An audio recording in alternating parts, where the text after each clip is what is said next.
Hello again. I'm very sorry yet again. As the connection seems very horrible. It's a brand new, it's a brand new um computer, so I'm not too sure why that is happening. However, we will probably figure it out. I'm sure that the Wi-Fi is just really bad today. So hope you're all still doing well. At 4:25, we will. It is 4:25 at the moment in time, and we will be having our next guests very, very shortly. I will just give you an update on the lovely people who have donated. Right, I will just try and load that up for you now. Okay. Okay. All right, so the donations at the moment stand at, drumroll please, they stand at £317. So thank you so much to everyone who just keeps donating. It is amazing that you do keep donating. We really appreciate it. We will be moving on to our next guest very shortly. But I do hope that you will continue donating by going to www.tinyurl.com/DMK, the DMK Fund, and you can share this lovely little live stream by going to www.tinyurl.com/DMK Live 2020. Very sorry for the technical hiccup so far. It is our first live stream, like I've said many, many times, so it is going to go quite smoothly at times. However, can people hear me still?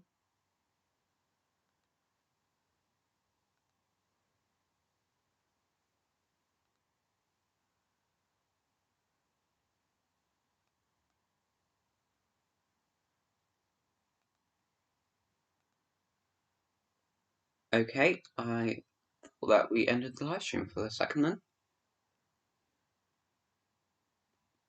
All right.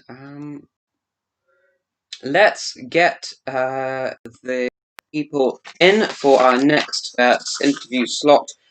We will be questioning today Gareth Boyce, who's a member of the Youth Parliament for Hampshire, and as well as Thomas Gosh, who is a support member of Youth Parliament for the Hampshire Youth Parliament as well. So I will now be bringing in Gareth and Thomas. Let's see if this works or not. We go.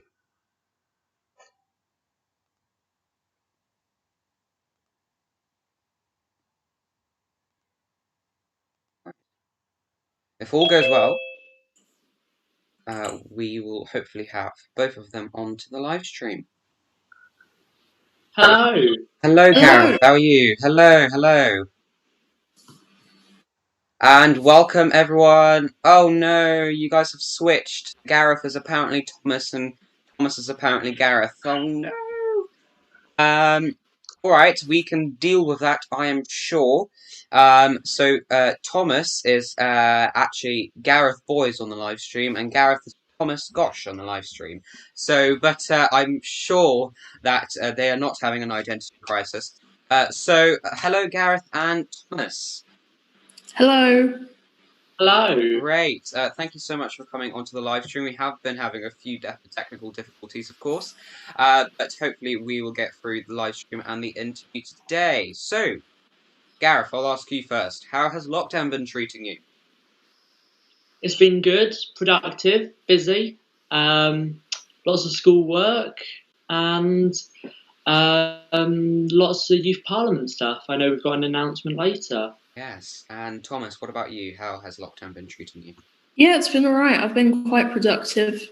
Our school's keeping us busy with our normal live lessons every day, which we do from Microsoft Teams, which is really good because it means that we can just talk to our teachers as if it was a normal lesson. So, Thomas, still coming to you. What got you involved within the youth sector? So it all started on a Friday evening when I was at school, and we have a daily bulletin which is full of news about our school, and it popped up saying, "Oh, Hampshire Youth Parliament get elected," and I was like, "Okay, I'll have a look at that," because I quite like debating and things like that. So I thought, you know what, I'll have a go at this. Awesome. And what about yourself, Gareth?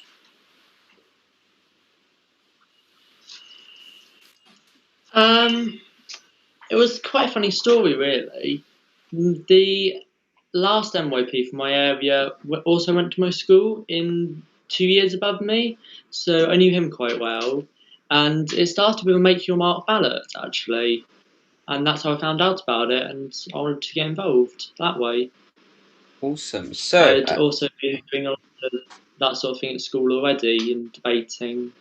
that's awesome. Yeah. So, different scenarios, but same situation. Gareth, tell me about Hampshire Youth Parliament. So it was set up in 2000, only 2 years after the Youth Parliament was set up. We represent about 130,000 young people in total across the whole region. Um, that we go into schools, colleges, youth groups like the Scouts we were on earlier. We then make everyone's voices heard, both locally, regionally, and nationally at the House of Commons.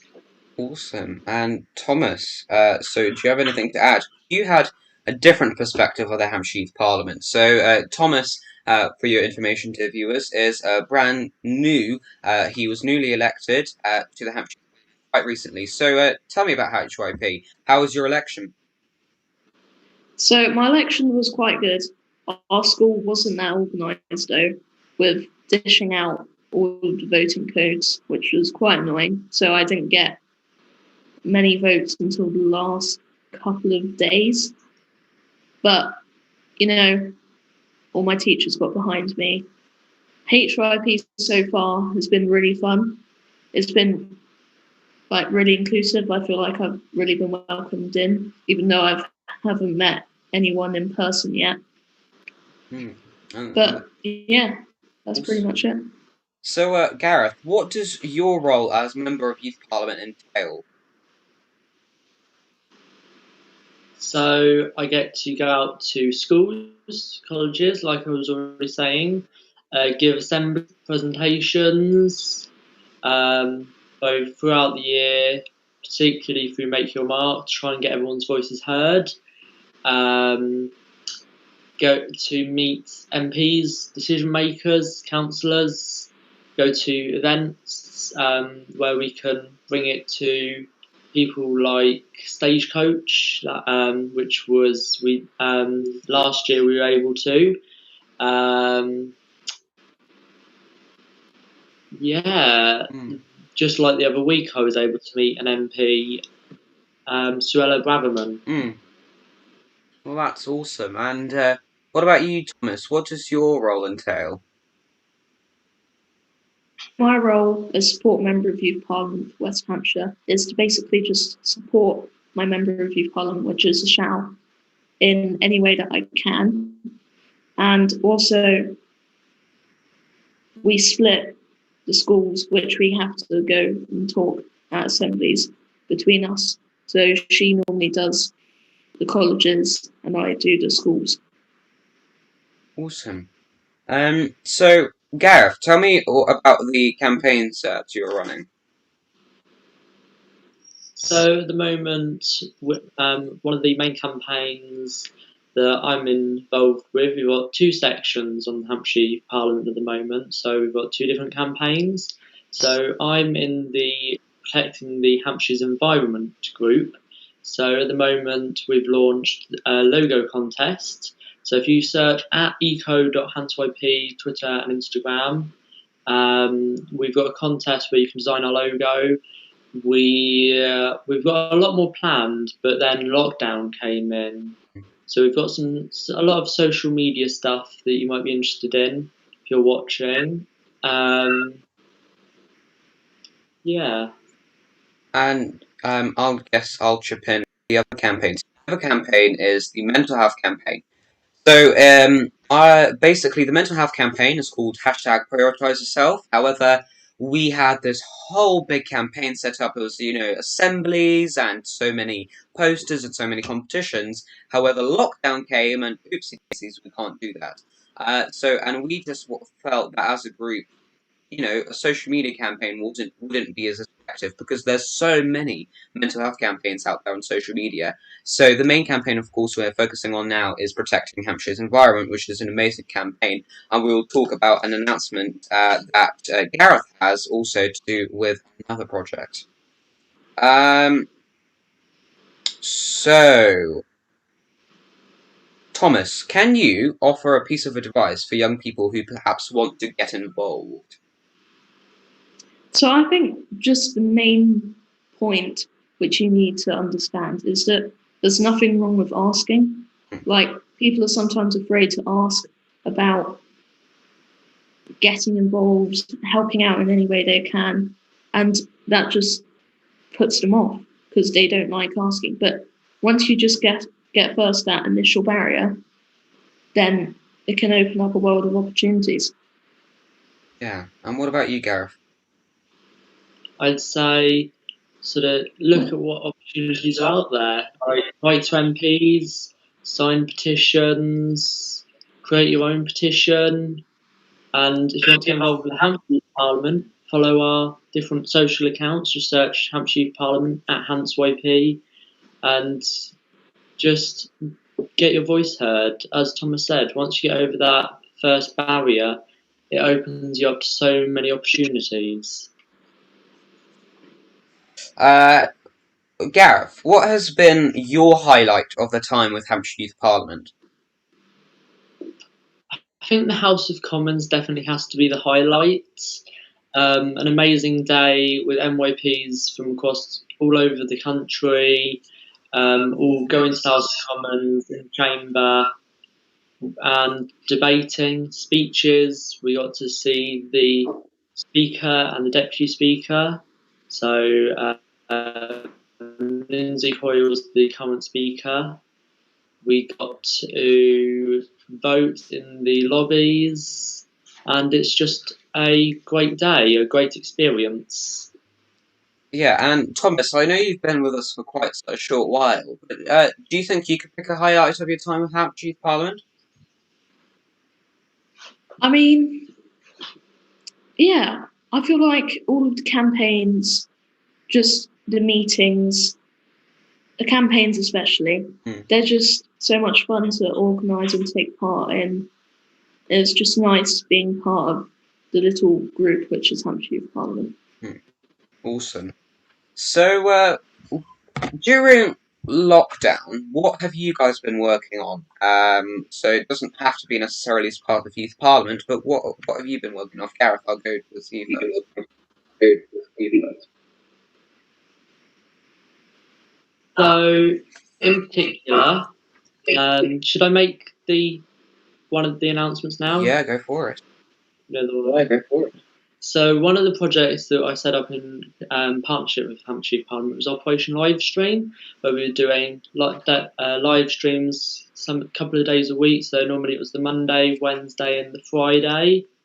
And so we've got one last big event coming up, really, which is the Operation Livestream quiz hosted by Thomas.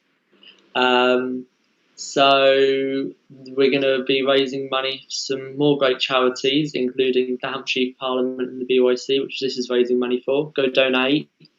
And also an amazing charity I've been involved with, which is the RSPB, the Royal... I've forgotten it suddenly. It's British Birds. So it's all about... I remembered, the Royal Society for Protecting British Birds. There we go. I've done some great conservation work with them, planting seed bombs, trees. I've helped with a willow tunnel, which is an amazing charity. They do so much work. So you can live stream.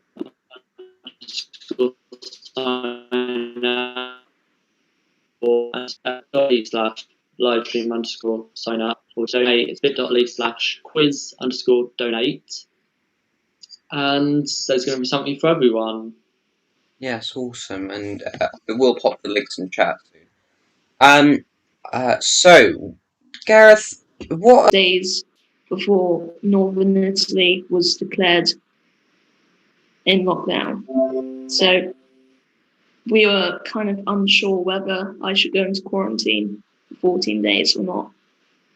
But this is all before it hit England. So, yeah.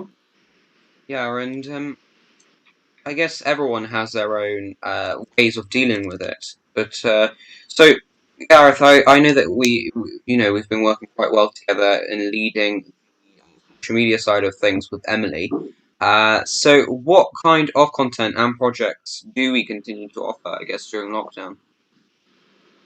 They've been near the start. We were offering ideas of what you can do during lockdown if you're bored.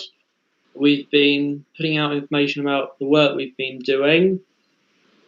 We've been sharing stuff from other for their holidays rather than going abroad, which is great for the environment because there'll be so much less CO2 in the atmosphere compared to what it was. Like you can just search up on the internet and see in China, the smog's completely cleared. It's just amazing what nature's doing. Yeah, it simply is. And Gareth, what do you think this change after lockdown will be? I agree. I mean, we're still going to have social distancing, but for a while. But the change on the environment will be absolutely massive. It's so good that we've got people won't be going out so much. People haven't been using their cars so much. The CO2 levels are dropping, and it's making people appreciate the nature around them much more. Sure. So, what do you think? Let's go to Thomas again first.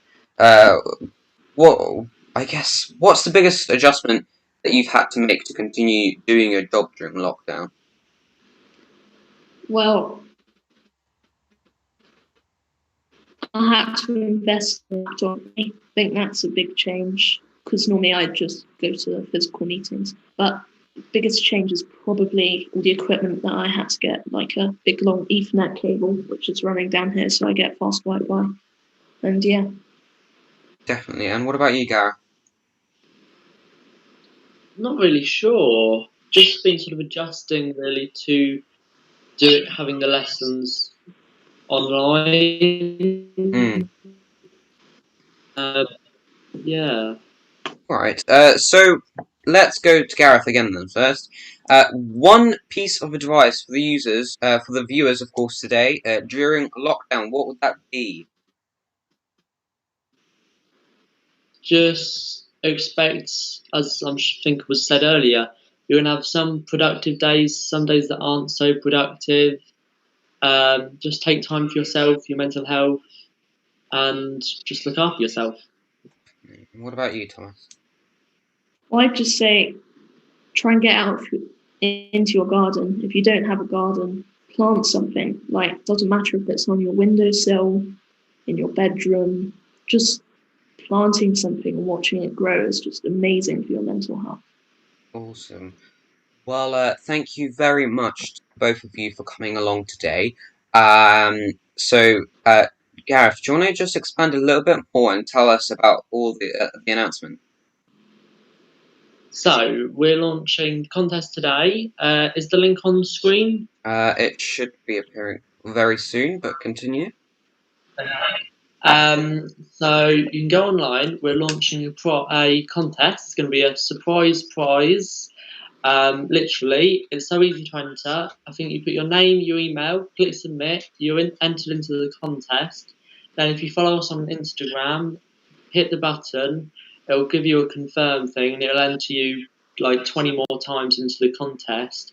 And there's a list of action points you can do. The more you tick off, the more times you get entered into the contest, the more likely you are to win. And we're also going to be posting on our accounts hidden codes. So you're going to have to be very watchful and try and find them. And then if you find one, go on the website, which should be on screen now or in a second, and enter it in the bonus section.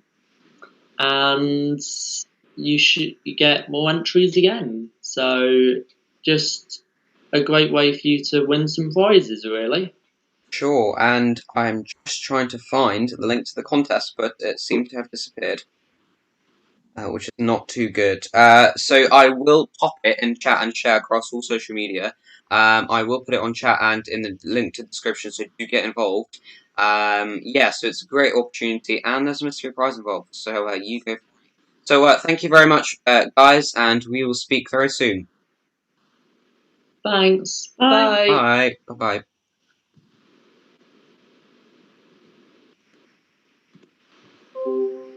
Alright, that was Gareth Boys and Thomas Scott of the Hampshire Youth Parliament. So thank you very much, guys, for coming along. And it's been a pleasure having to chat to you. So we will have a short break so we can set up for the next interview. And we will see each other very soon. Bye-bye.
everyone, we are back now for the big 12-hour live stream. Thank you for hanging around and waiting, of course.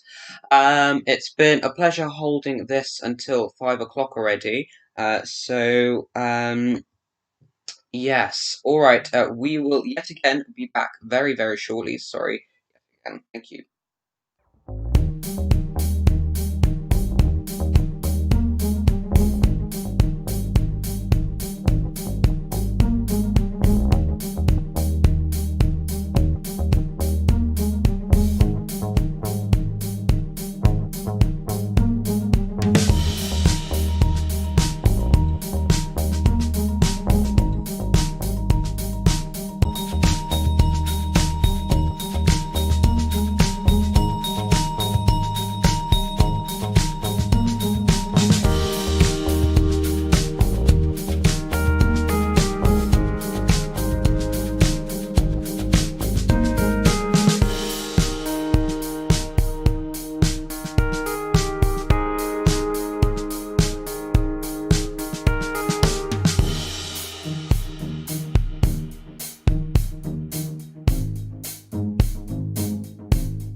Hello everyone, thank you so much yet again for waiting. We have had a bit of a couple of changes, but we are getting back, hopefully, to normal. Yet again, thank you very much for staying around and hanging around for us. Move this lovely camera down just here. So it is now coming up to 5 o'clock. So we are now only simply 3 hours away from the end of the live stream, and I must say I am very excited. Although I have loved interviewing all the amazing, lovely people, I'm starting to get very tired. So this live stream has definitely been a learning curve, and it's taught me quite a lot. But we will, hopefully in the future have a second one which is much better, much efficient, much more fun. So thank you so much for keeping on tuning in. We really, really appreciate it. So let me just give you an update on donations, because there have been some new donations coming in the past so minutes. I will just refresh it to give you a final count. Oh, my phone's going weird. Yes, so the final count is, well, final, I should say, 3 hours away. But do keep donating, please. We're currently on £317 of the 500 target. Keep on donating. It'll mean a lot to the charities it's benefiting. Do share it absolutely everywhere.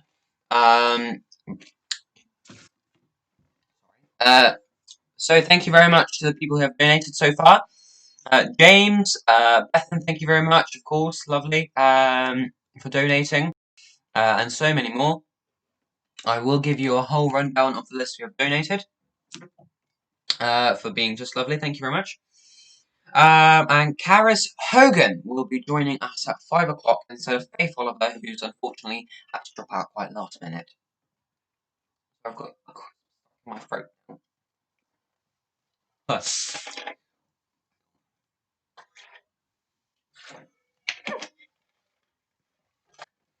12-hour live stream. Jeez, this is taking forever.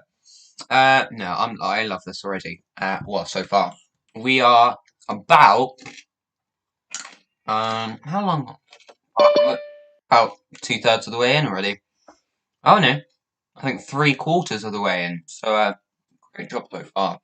Alright, I am going to welcome our next guest. No, 2/3. I was right the first time.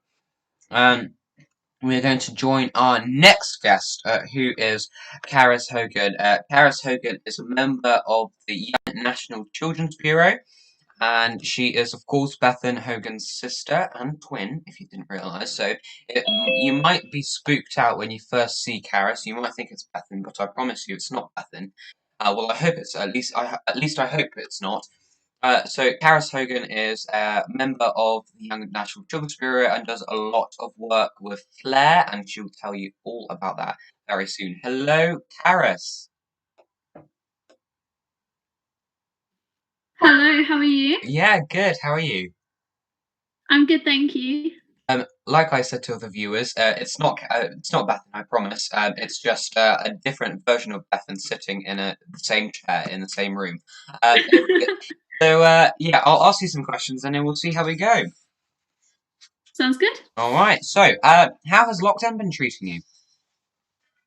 It's been okay, to be honest. I mean, obviously, it's not the most ideal situation, but we all make do with what we have, and I'm quite lucky in the fact that I'm used to home learning, and I mean I taught myself French and things, so I'm quite used to having to have that self-discipline of teaching myself. So it's not been too bad either on the personal side of things because I've got a big family, so everyone's there to support me, and both on the educational side of things.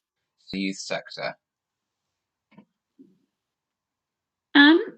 I think that's a difficult question, to be honest, because the thing that started me off with youth voice, if you will, was our sort of local Rotary Club Youth Speaks competition. So I entered that. I did that every year that I was in secondary school. So I did loads of different topics relating to young people, like social media, the good, the bad, the ugly. We did a speech on Can You Read This? And that was all about disability and disability representation. And I guess from there, sort of my passion about speaking up for things that affected the young people of my area really grew. And obviously from there, I got involved with Flair, and it's kind of all just kicked off from there. And do tell me about Flair and how, and NCB and all the work that you do with them. So Flair is a governmental advisory group to usually the Department of Education, but we also work with other sectors on how they can make things more accessible for children and young people with disabilities. So in the past, we've talked about inclusion and how to make sure that young people with disabilities and special educational needs can feel supported in classes, the importance of not assigning labels. But we also work with different sectors, like we worked with the Children's Commissioner a while back. We've also worked with Ofsted, and we do loads of social media campaigns as well that people can get involved in. And so how long have you been involved with Flair and NCB?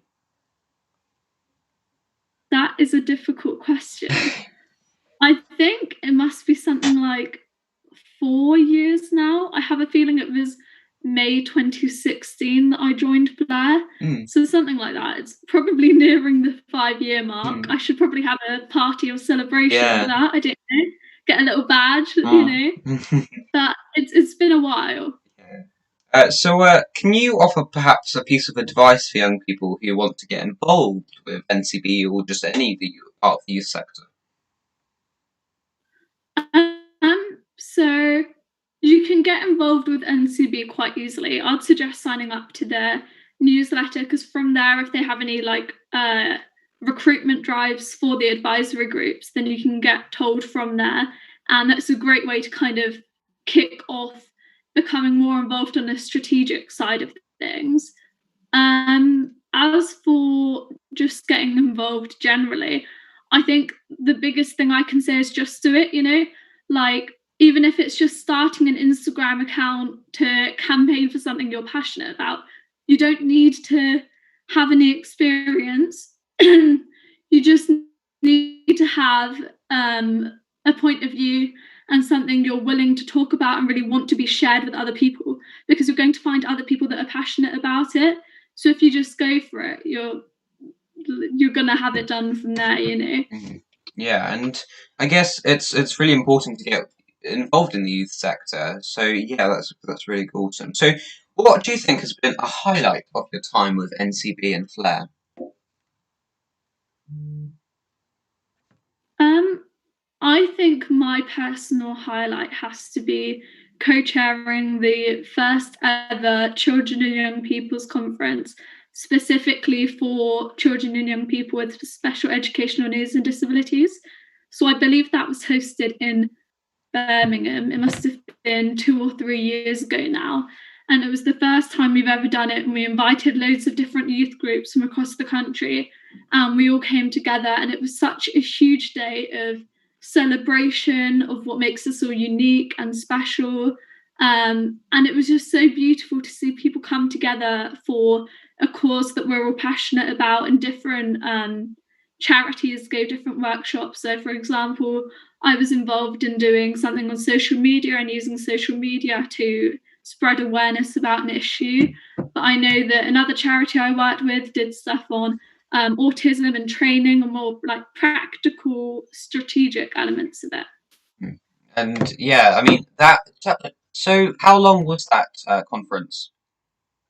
Um, It was just a day, Mm. but we went up on the day before, and there was a lot of stuff leading up to it that you could do on social media. We even had like a little treasure hunt going Oh. around the building. It was hosted in a university centre, I think. Mm. So it was really, really cool, and we managed to get people involved, even if they weren't directly there at the conference. Yeah. They could quite easily find ways to be involved online. Awesome. And so you and your sister and some other members of Girl Guiding do a beautiful campaign. So can you tell us a bit more about that? So, Girl Guiding runs this initiative called Action for Change. And Action for Change is giving young girls this sort of know how on how they should spread their voice and how they can be enabled to speak up about campaigns. It helps you sort of find what campaign you're interested in doing, and it gives you all these tips over an amazing weekend. You go on a training weekend, if you will, and you meet with loads of other people from your region, and you discuss about what you want to do and if you can work with someone else. So we came away from this weekend. It was me and my sister Bethan and two other girls from Girl Guiding, these amazing people called Megan and Ellie. And it was just amazing. And we knew that we wanted to do something on body image and sort of smashing this expectation of how you should look a certain way, or that a certain body type was the best body type, because we just think that's so damaging to young people, you know, this sort of whirlwind of expectations, if you will. So we started up our campaign called Be Positive, Be You, and you can find us on social media and things, and we just share information and self-love ideas and things on how you can accept yourself and accept other people. And especially at the moment, we're focusing on sort of how you can keep your mental health positive and think positively in these times, and that people can reach out to us if they're having any problems. And we're hoping to do an event in the future as well to really showcase the sort of talent and how beautiful everyone is in our community. But we're not quite sure on that yet, so I can't say a lot. Mm. Well, do keep us posted, of course, and I'm sure the girls that you mentioned will appreciate the shout out. I'm sure. So, what do you think has been the biggest problem amongst young people during COVID, or what do you think some of the problems amongst young people during COVID have been? Um, I think that's a difficult question, to be honest, because I think it really depends on your current circumstances.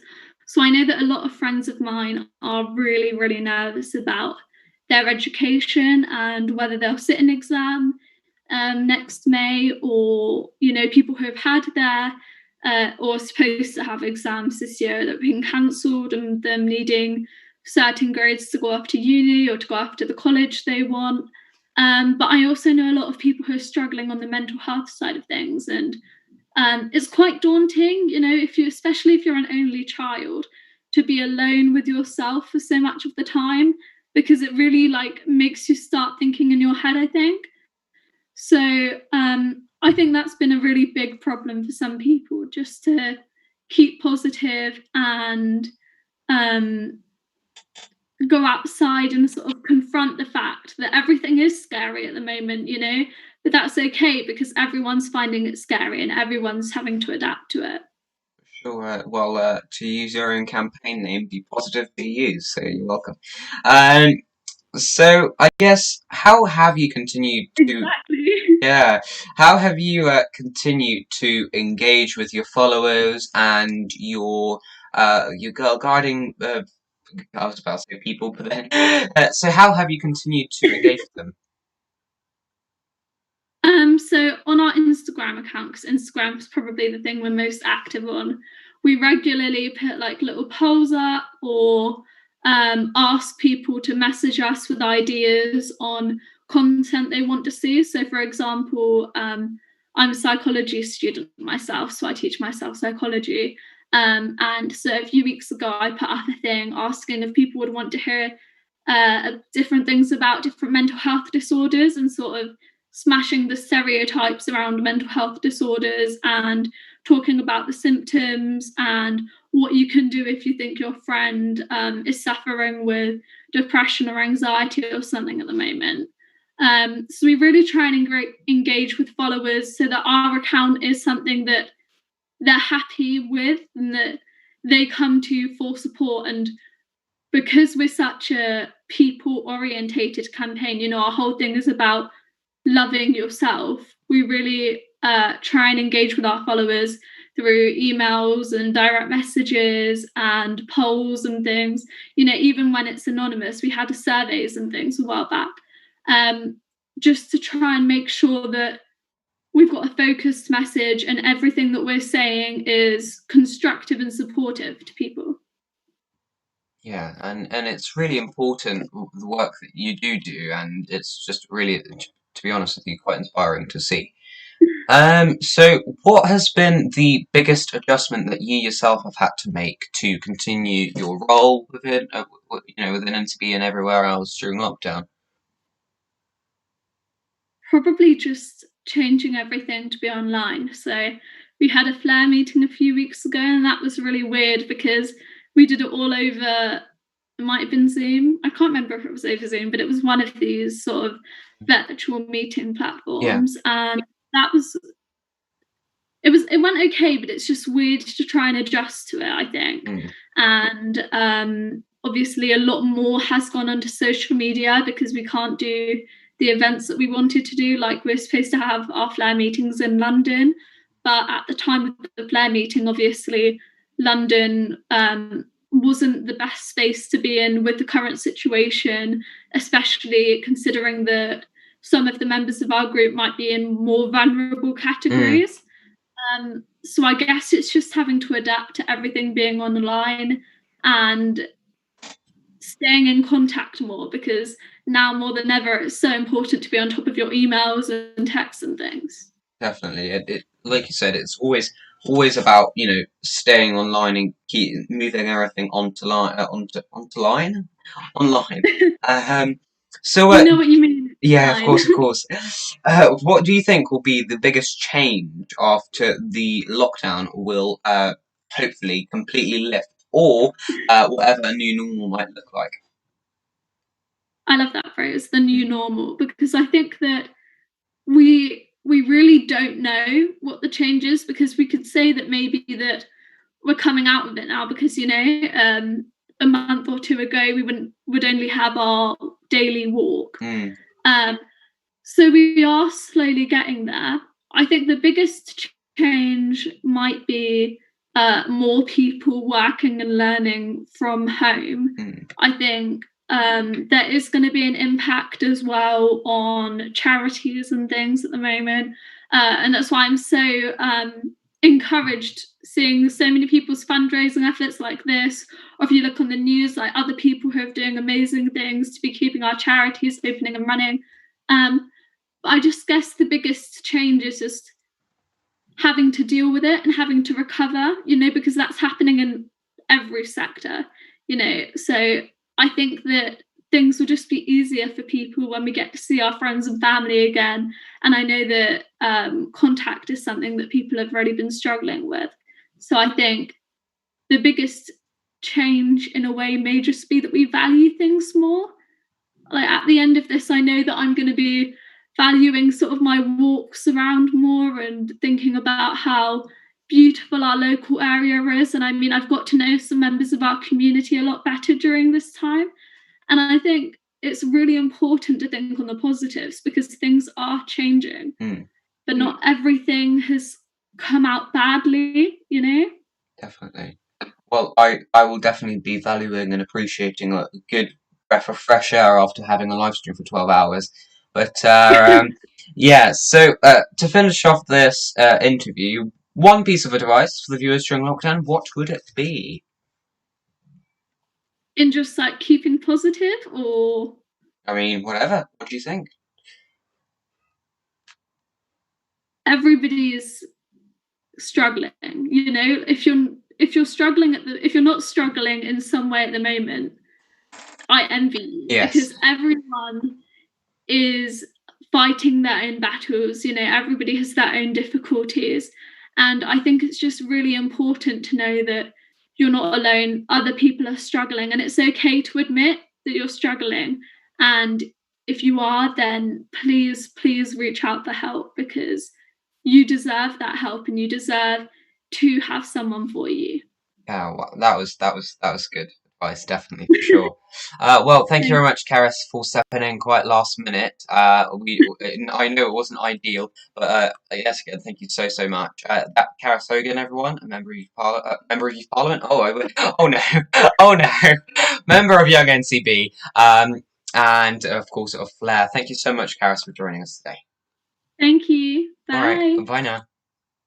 That was Karis Hogan, and she is a member of Young NCP and Flair. You can find out more by visiting the NCP website. So we have now 15 minutes. We've got 5:15, which means we have now an hour. Well, not an hour, 2 hours and 45 minutes left of this live stream.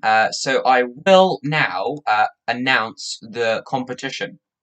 So everybody keep open though. Oh no, there's literally 4 people. Oh, I do want a few more people than 5. Oh no, there's 6 people. Look at that. So I'm going to now launch a. So hang on a second. Sorry, guys. We will get back to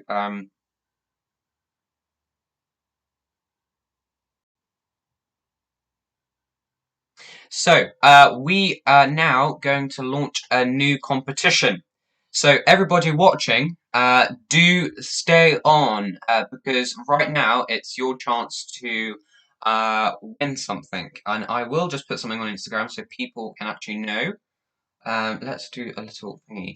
Hello everyone. I'm Drew. I'm on the live stream, of course. There you go. Look, there's me on the live stream. And if you want to enter a competition, join in the next 5 minutes when I will be revealing it.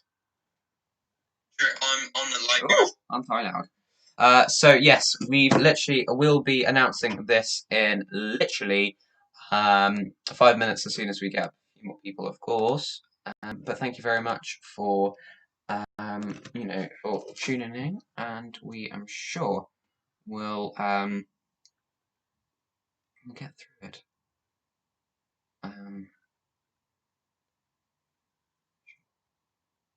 Sorry, I am texting. It's very rude.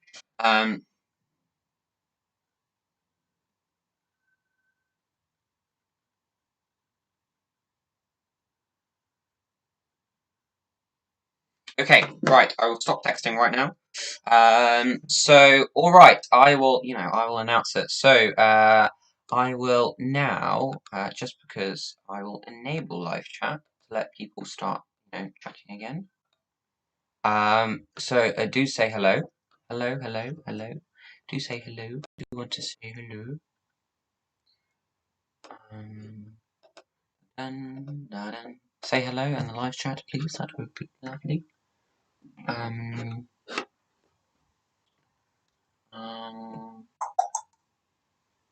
Say hello. Anyone? Hello. Anyway, I'm here, so that's good. I mean, I hope I am here, but anyone else here at all? At all? No, no one. Just say hi. Oh, it's still disabled. That's bad, isn't it? Enable live chat. Done. Try now.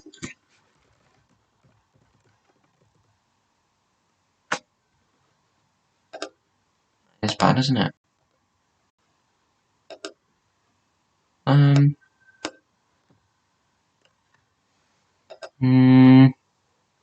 That is weird. Anyway, you are here because then I've had a response, but I will now just say what the amazing competition is because you get to win something. So you get to win a £10 co-op voucher. So if you want to win it, listen up. If you want to win the £10, sorry again. Right. Okay. Okay. We will now do it because it's very rude for me to. Okay. So. We will. Okay, are we ready? Okay, are we ready for this lovely opportunity? I'm sure that you're really happy about. Oh, fuck, this is lovely and slow, isn't it? Okay, so the first person to answer this question and give me the correct answer by texting me on social media on WhatsApp wins. Okay.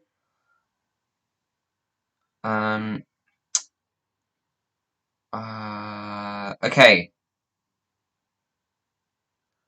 Ready? Here we go. There are two ducks in front of two other ducks. There are two ducks behind two other ducks. There are two ducks beside two other ducks. How many ducks are there? How many ducks are there? How many ducks are there? Text me on YouTube or on wherever you know where you can text me. Do let me know. So I'll read it again. There are two ducks in front of two other ducks. There are two ducks can't speak. Behind two other ducks. There are two ducks beside two other ducks. How many ducks are there?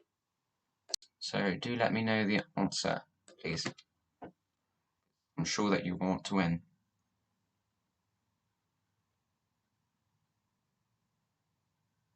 No, no one get it? Hello? There are two ducks in front of two other ducks. There are two ducks behind two other ducks. There are two ducks beside two other ducks. How many ducks are there? Please let me know. First person to get me an answer wins.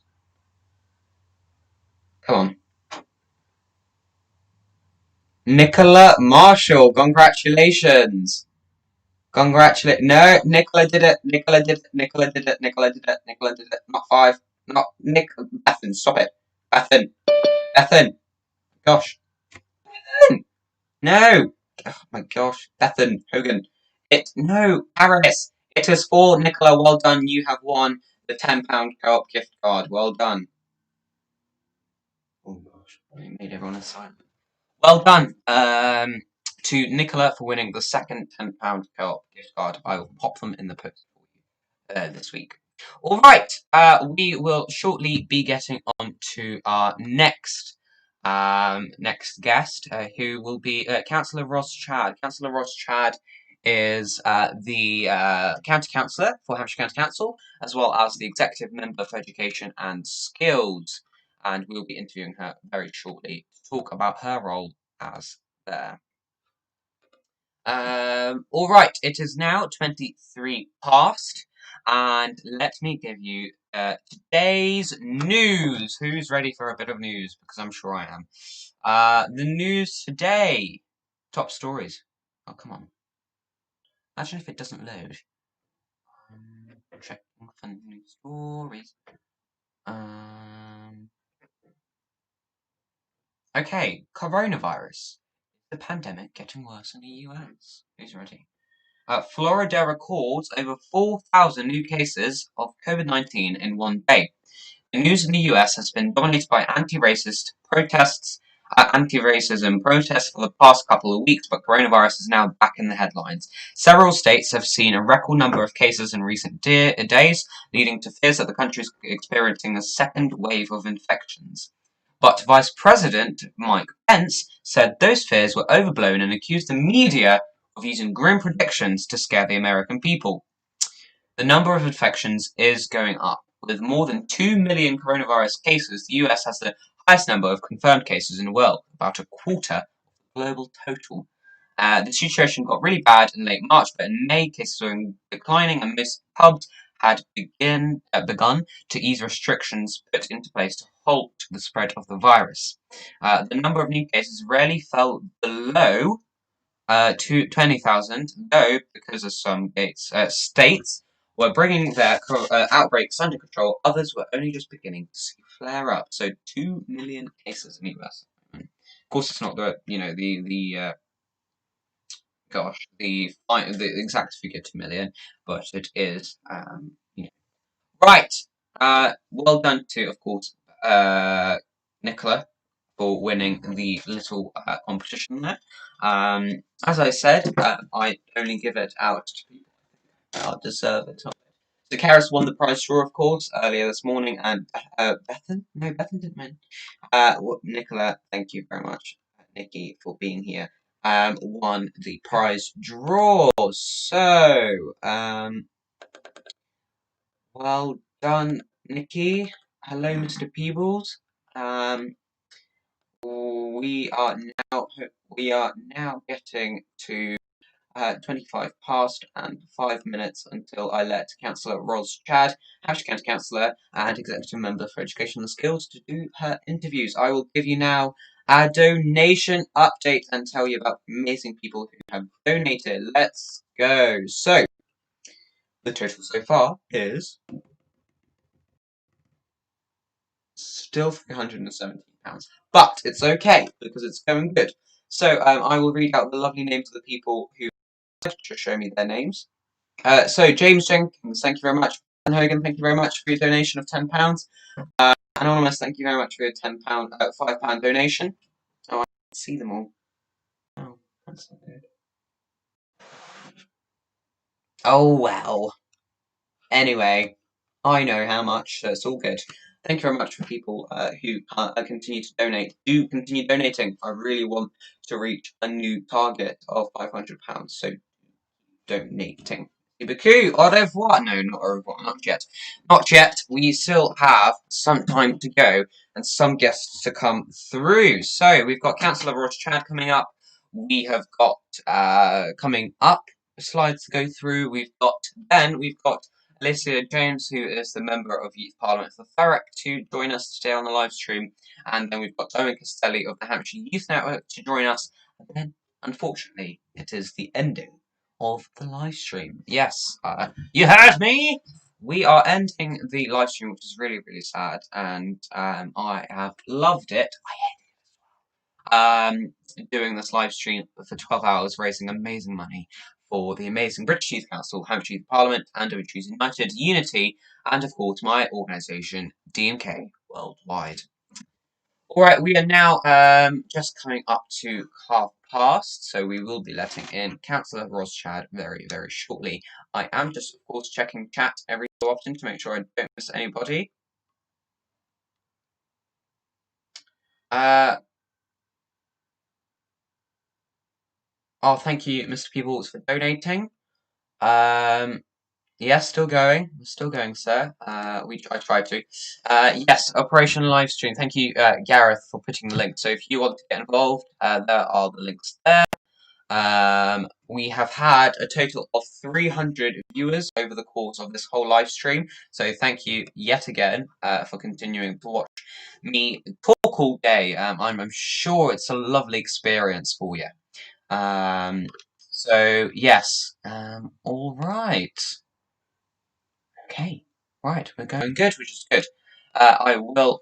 Oh, there's been a new message. I'm sure of it. Reading those messages. We should do like a 24 one after lockdown. Oh god. You want to kill me completely, Nicola? I mean, I'm not sure who'll be awake. I mean, should I start at midnight and then end at midnight? Who will be up at those hours? I'm not sure, Nicola. You never know. You never know.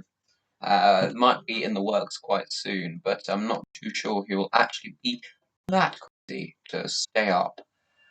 Oh, look, I'm yawning already, and you know. But yes, we've got 2 hours to go of this 12-hour live stream. It is now starting to dawn on me that I woke up at 5 o'clock today. It's not too good. I am getting a little bit tired, but it's all good. It's all good. Working. Okay, I will be now letting in Councillor Ros Chad, who is the amazing executive member for education and skills. I will let her in now.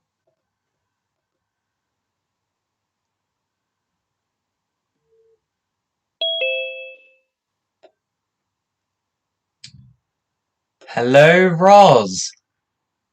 Hello, how are you? Yes, I'm good. How are you? Very good, thank you. Right. Well, welcome to the Big 12-hour live stream. I'm going to ask you some questions and we'll go from there. Fantastic. Awesome. So, how has lockdown been treating you? Actually, lockdown's been treating me and my family very well. We're all healthy, we're all happy, and yeah, that's all that matters really. And so yeah, we've been doing really well actually. Good. And so, you've been county councillor for how long now? I'm in my 12th year as a county councillor, so it yeah, quite a long time now, really. But absolutely loving it and wouldn't want to change it for the world. It's a great role to have. It. Awesome. So, what got you involved in politics? Where was the stigma there? My dad's always been involved in local politics for the borough councillor, and it actually after I had my first child, I was having a bit of a moan about something and was told just to put my money where my mouth is and go and do something about it. So that's exactly what I did. The opportunity came up with the Conservative Party, who I'm a member of, and I just went from there and haven't really looked back. And like I said, absolutely love it, and yeah, think it's the best job in the world. It really, really is. Awesome. And so I guess your dad had quite an influence on you. But so was politics something that you thought that you wanted to do, or did you have a different career path in mind? I know that it's of course a voluntary role, councillor, but yeah. In all honesty, it was never something that I thought I would ever end up doing. It wasn't what I wanted to do with my life at all. I did study politics as an A-level many years ago, but yeah, I always wanted to do something that made a difference. But politics wasn't something that ever entered my mind to go into. In all honesty. And could you perhaps offer a piece of advice for people who maybe want to become a councillor? I think the first thing you need to do is become affiliated with a political party. That's probably the easiest route into becoming a councillor. Get yourself out there, get yourself known to the local political group that you can affiliate yourself with.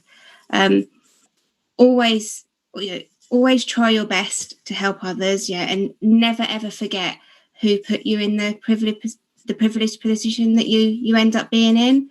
I think that's really important, that we always remember that it's local people that put us in this place, and we need to always remember that. And could you possibly give us maybe a highlight of your career as county councillor? There's been so many throughout the 12 years. There really has, and it's sometimes the little things that make a difference for a family, helping them with finding a school place for their child. Silly things like fixing the pavement in front of their house. But I think one of the proudest things I am is actually becoming a cabinet member last year. Was a real privilege, and having chaired select committees at Hampshire County Council, I've had so many highlights throughout those 12 years. I really, really have. It's hard to pin down one in all that time. It really is. Could you possibly tell us about what you've done as county councillor? Oh, lots of things. So I've helped numerous people with school issues that they've had. I've helped local residents with potholes, always been a hot topic for county councillors. I've helped young people get involved in politics, and helped youth groups and things like that. I've removed, with the help of colleagues, we've removed a bus lane that was causing congestion, and now means that the traffic can travel a lot easier. There has just been so many throughout those 12 years. There really, really has. It's difficult to remember them all. It really is. So you've mentioned that you were appointed to the cabinet of Hampshire County Council. So do tell us about your role as the executive member for Education and Skills. Yeah, so as the executive member of Education and Skills, I've got the responsibility to liaise with our schools and our other educational institutions to help them with anything they really need, to assist people of Hampshire with any issues they have with education or skills, to really work to make sure that our schools and our colleges, our early year settings are really, really the best that they can possibly be. And it's fantastic that we have over 90% of our schools in Hampshire are good or outstanding. So I think in Hampshire we've got a really, really good education system, and it's wonderful to be part of that. It really is. Yeah, definitely. And talking about young people, how do you think the coronavirus impacts young people directly and specifically? I've got 3 children myself, from 3 years old up to 12 years old, and I think it affects each and every one of us in many different ways. I think for young people in particular, it's been not being able to see friends and have that contact with people. Yes, we've got these wonderful resources, and we can be online and we can talk to our friends and things like that, but it's not the same as meeting up for a kickabout on the field, or walking to school together and all things like that, walking to college together. So I think that the connecting with people has probably been a big issue for our young people. I think a lot of young people have spoken to me about their education as well. Obviously, schools have been closed for a long time now. We've had year 10s recently go back. We've had year 6s, and some younger children going back. But it's that unknown, isn't it? So what does the future hold? And at the moment, none of us really know what that's going to look like. Definitely. And you touched on a really good point. So, oh gosh, it completely fell out of my mind. Right, I will come back to you on that. So what have been some of the concerns that residents have raised with you as in your role as county councillor?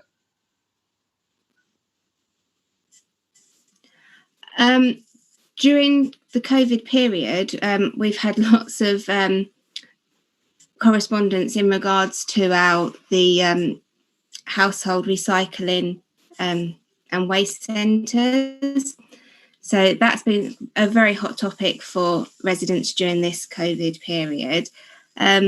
I've had lots and lots of correspondence, and you would expect it in the role that I'm in, of parents really concerned about their children and how they're going to cope with going back into school when schools reopen fully, how their children are managing with homeschooling, and all things like that. I think those have been my two biggest topics during this COVID period. Mm-hmm. And we've seen a huge amount of support groups pop up with it across the county, really. So why do you think volunteers more than ever during coronavirus are so important? Our volunteers in Hampshire have done a wonderful job, haven't they, through this time? They really, really have. And they've played such an important role because they've been on the ground helping our residents when they've needed it most. We've had people delivering food, picking up prescriptions, you name it. Our volunteers have done it, and I think we need to give them a huge thanks for everything that they've done. They've been amazing. Sure. I can't express my thanks enough to them personally, on a personal level as well as a professional level. They really, really have been superb. Yeah, exactly, and they really, really have. I mean, the amount of passion and dedication, and how many, the severe amount of them who have popped up, who've never really been, or who have never volunteered before, and we're going to see a lot more volunteers being appreciated and for what they do, really. The last time I met you, sorry, go on. I was just going to say, I hope so, because they have been amazing, from even making phone calls to people that are on their own. It's just giving up their time for others. It's wonderful. Yeah, it really is, especially during such a hard time and such a rough time as well. So during before lockdown, we met with some other members of the Youth Parliament. Beth and Hogan, my colleagues, set up the meeting, and you actually touched that you were a part of Girl Guiding or Guides, Scouts, something like that. Yes, yeah. I'm a brown owl locally. Yeah. And do you mind just telling us a bit about that? What you do? So I run a brownie unit here in Farnborough, and have done for quite a few years now. I won't tell you how many, because you'll be able to guess how old I am. But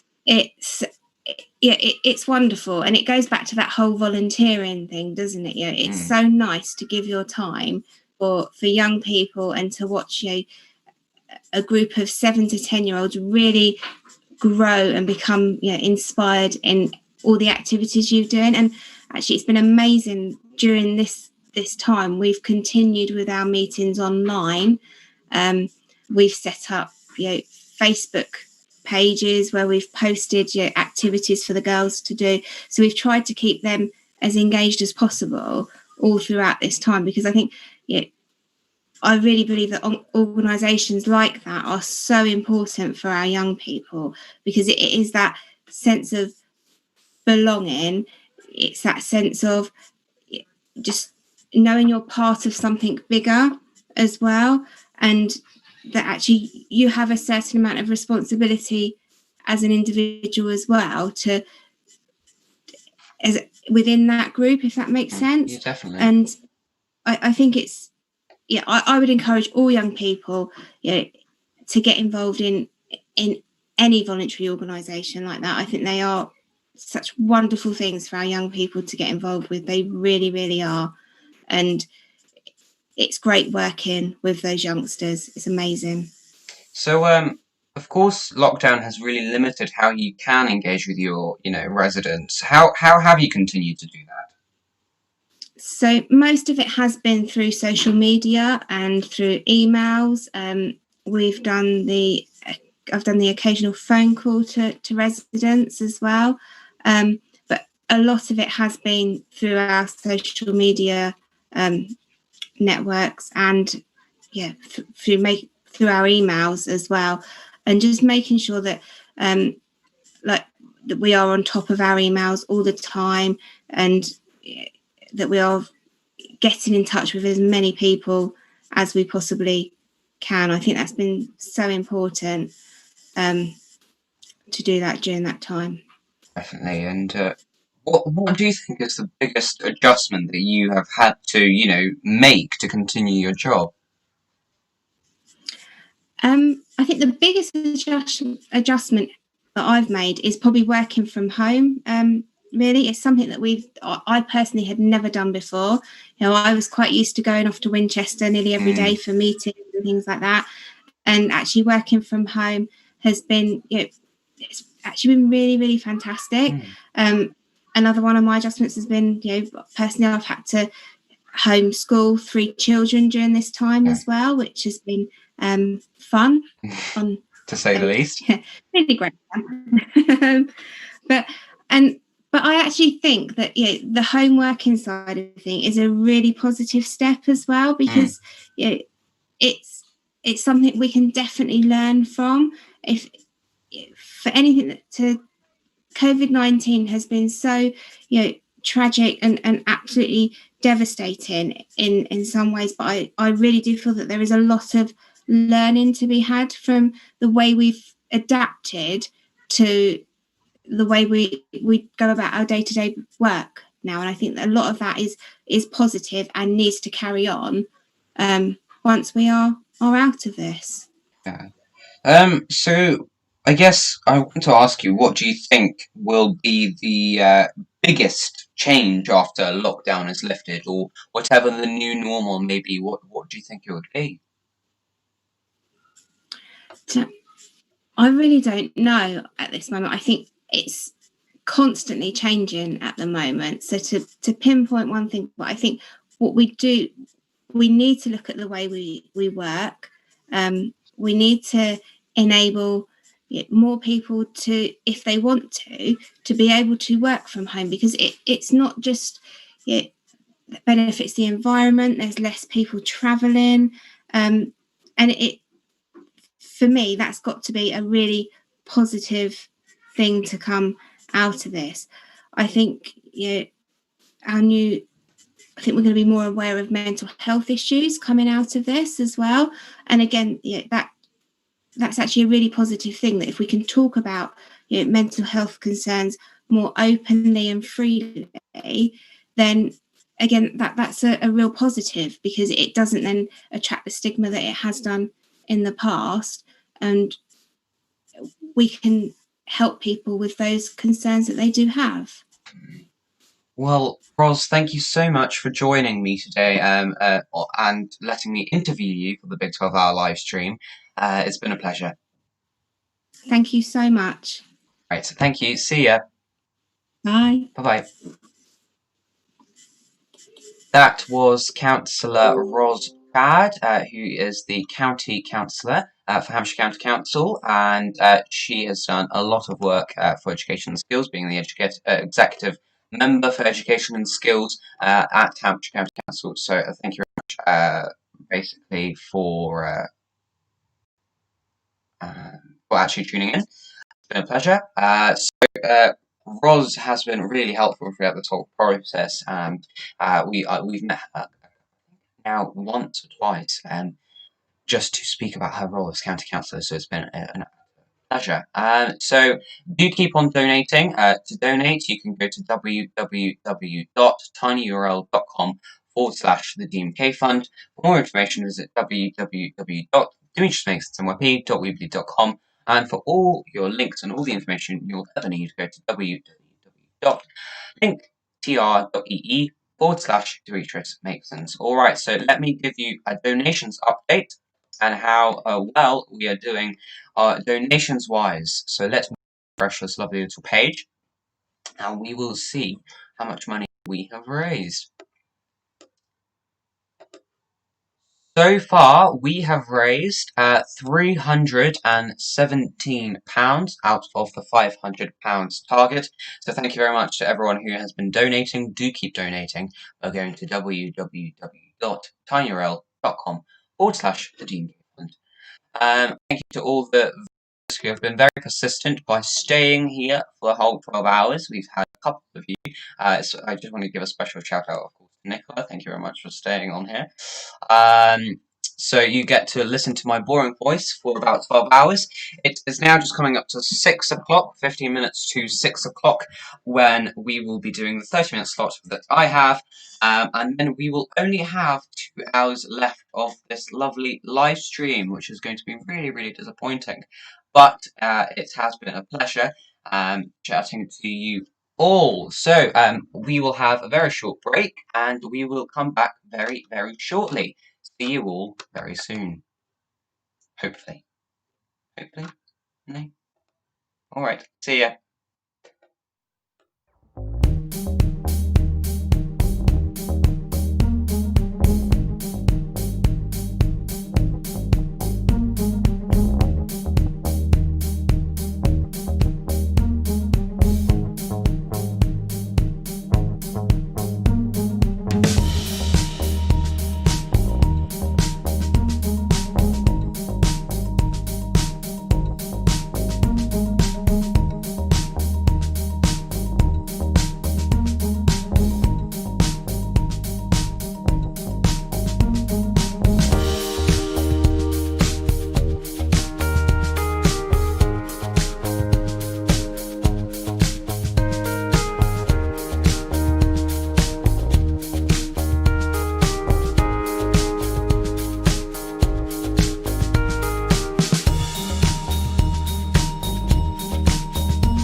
Hello everyone, I was going to do a karaoke session, but I'm afraid my singing voice is never up to scratch, it's never been.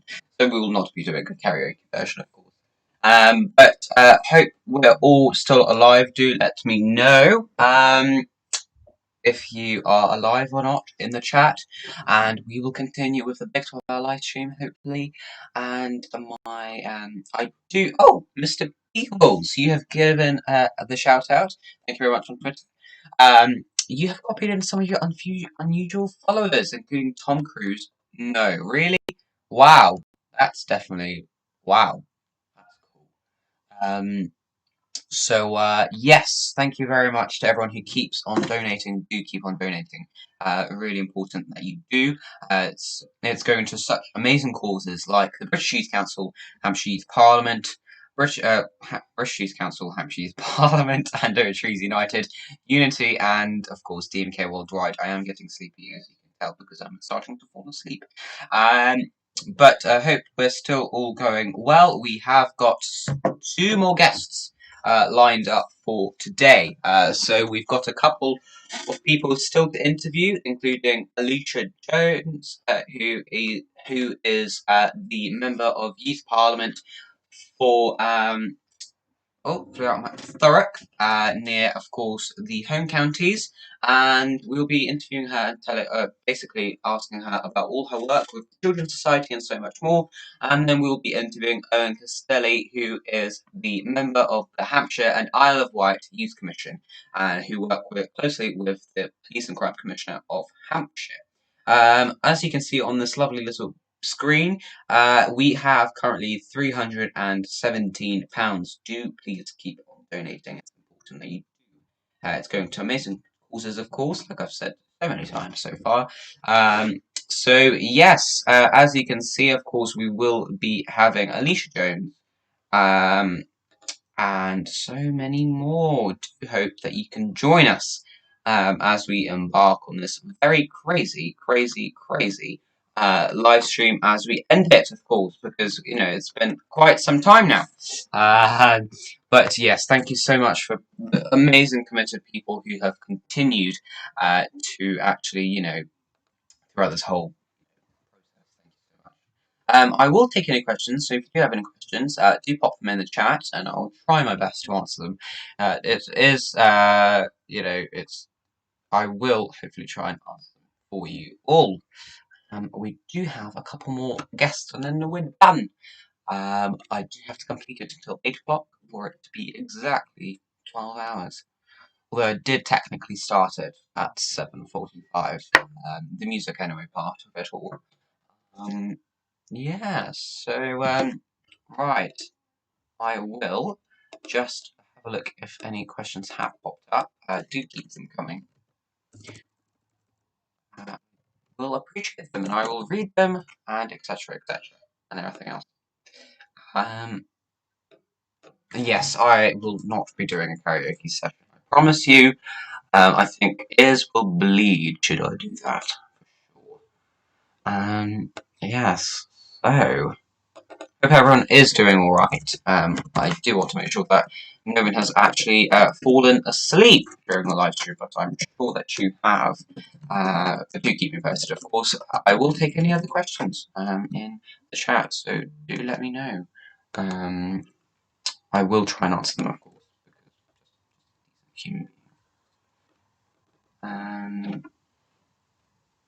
right, okay, let's have a look if we do have any questions. If not, I'll revert back to the original list. Hopefully if I can find any more, but we will see, I guess. Alright, it is now 5 past. Well, it's quite, wow. It is already 6 o'clock, so we only have 2 hours to go. Do keep them coming. Okay. That's just taking a bit of time to load, of course, as all technology has. Unfortunately, today we did have a few technical hiccups. There were, this is the brand new live stream, of course, because there was the first part. Well, we did it in 2 halves, so no big deal, really. Still did it for 12 hours, which is shocking. I'm very excited to go downstairs and actually stretch my legs, and my butt is starting to ache. Starting to not be good. I can't be talking for. I think I'll lose my voice tomorrow for talking this long. Yes, we will hopefully find out, of course. Right. Okay. Let's have a look at some of these lovely little questions that you do have for us. Right. Okay. Let's have a look. Okay. Okay. We do have some weird ones. So, right. Let's have a look. Okay, are we ready? So, what's your favourite thing in your closet right now? It's got to be my black hoodie with a bulldog. I think it's from Amsterdam or Germany, one of the two. What's the best piece of advice you've ever received? Never listen to anyone's irrelevant opinion. Well, of course, the irrelevant ones to listen to. Don't listen to the ones that will bring you down. Do you have any pets? Yes, 2. One is actually sleeping behind me, but if I touch her, I'm sure she will bite me, so I will not do that. Lesson learned, I'm sure. My favourite movie ever. God, that is so hard. I must say. My favourite movie ever. Oh, gosh, that is so hard. It's one that I keep. Let's have a look at Netflix. What have I recently watched? Series-wise, my favourite one has got to be Once Upon a Time. House of Cards was amazing. Dynasty was really good. You can start writing these down, by the way, guys. So yeah, right. I will check the comment section again. I know. Yes, do keep on donating. www.tinyurl.com/the If I had 3 wishes, what would I wish for? Ooh. Oh god, that is hard.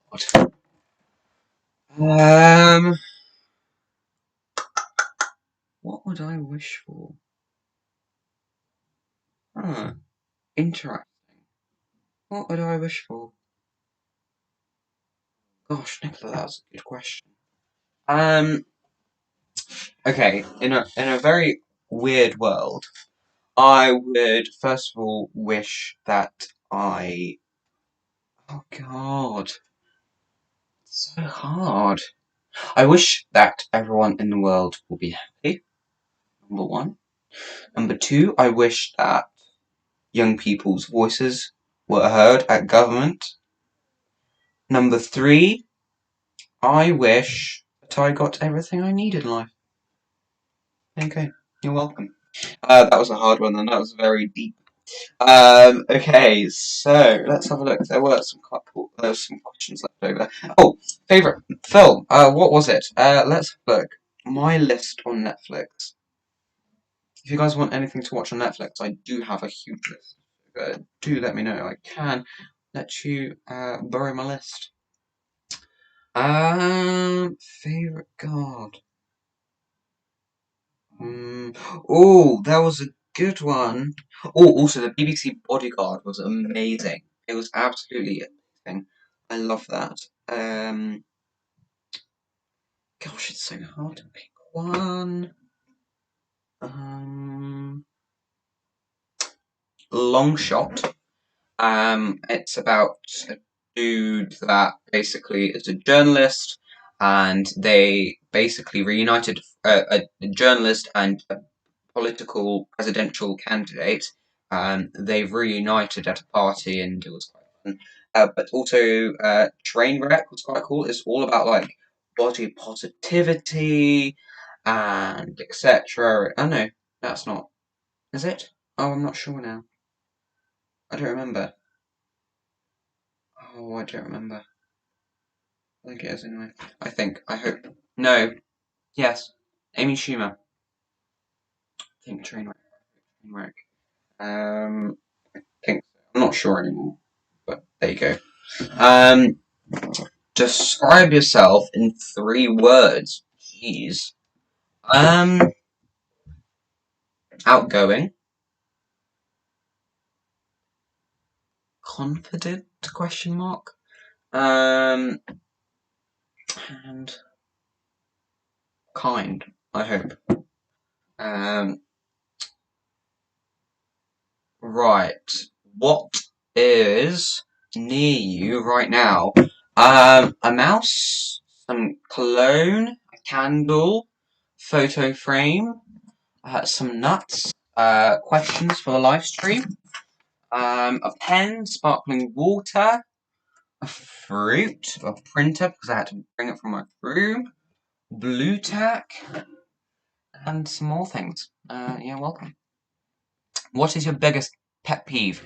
Oh, right. So when people eat, my biggest pet peeve when they're chomping, so like,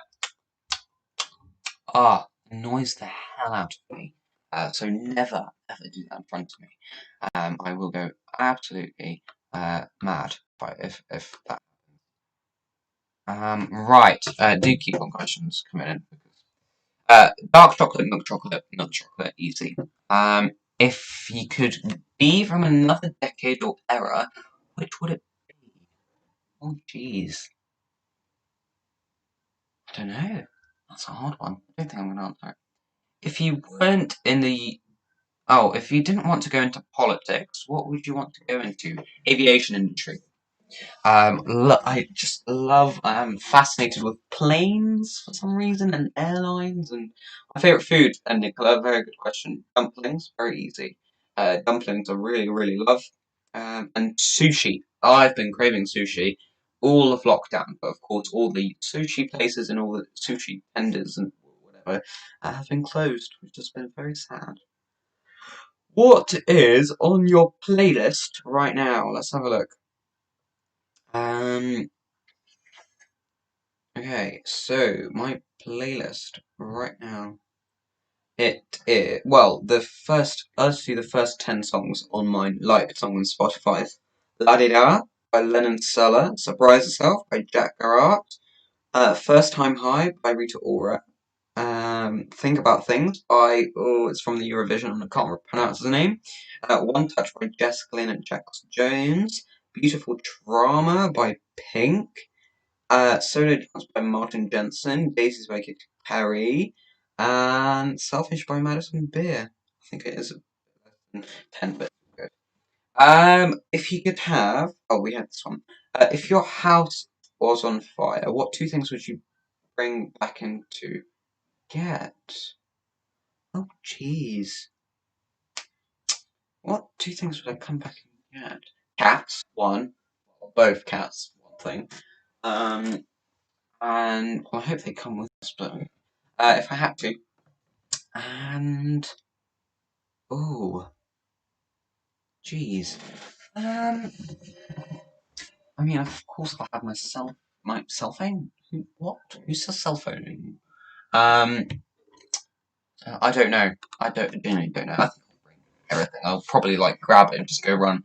But yes. So, name a book you read that positively shaped you. It was Jessica's Ghost, and I do not remember the author. Let me search up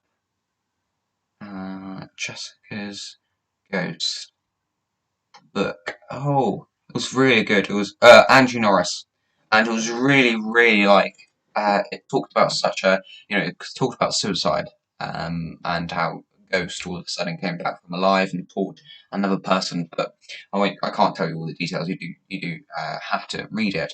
But it was a really awesome book, I must say. Who would play you in the movie of your life?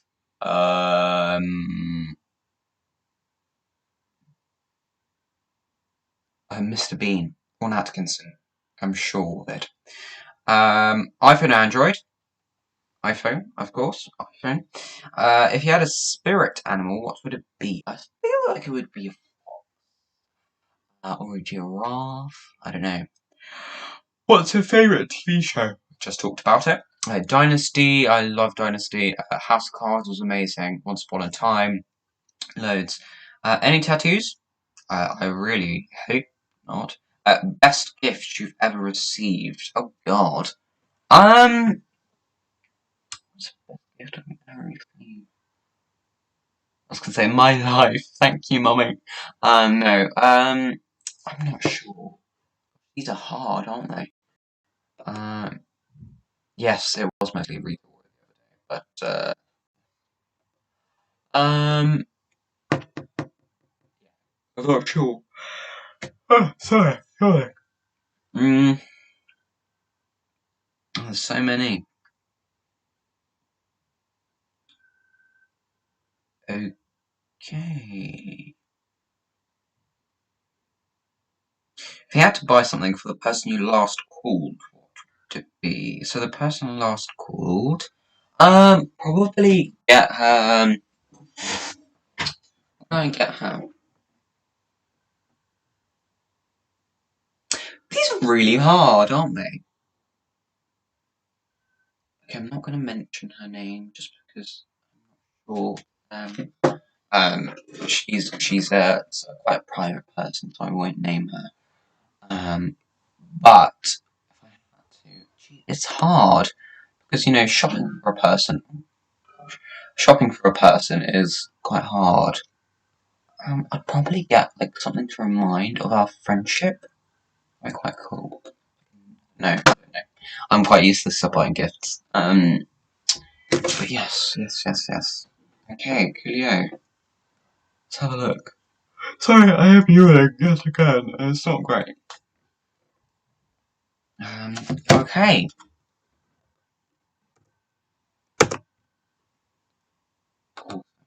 Okay.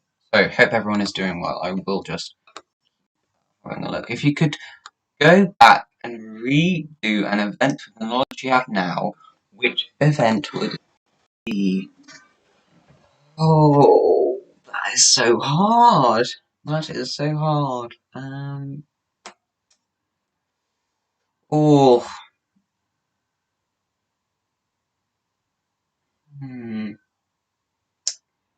Go back and redo an event with the knowledge I have now. Crazy. What would I want? I mean, I guess it would have to be, when I stood for election. I wish I put a bit more effort into how I got elected a member of Youth Parliament. Definitely. For sure. Okay, right. So I'm just going to give you a rundown of the list. We were supposed to have Anna McLaughlin at 6:30, but unfortunately she did drop out last minute. But that's completely fine. We've got Alicia Jones, who's the member of the Youth Parliament. Thurrock on to talk about her role. Sorry, you're again. Calm. 7 o'clock we've got Owen Castelli for a 30-minute slot, and then we've got 7:30 a wind down and end, unfortunately, which is really sad.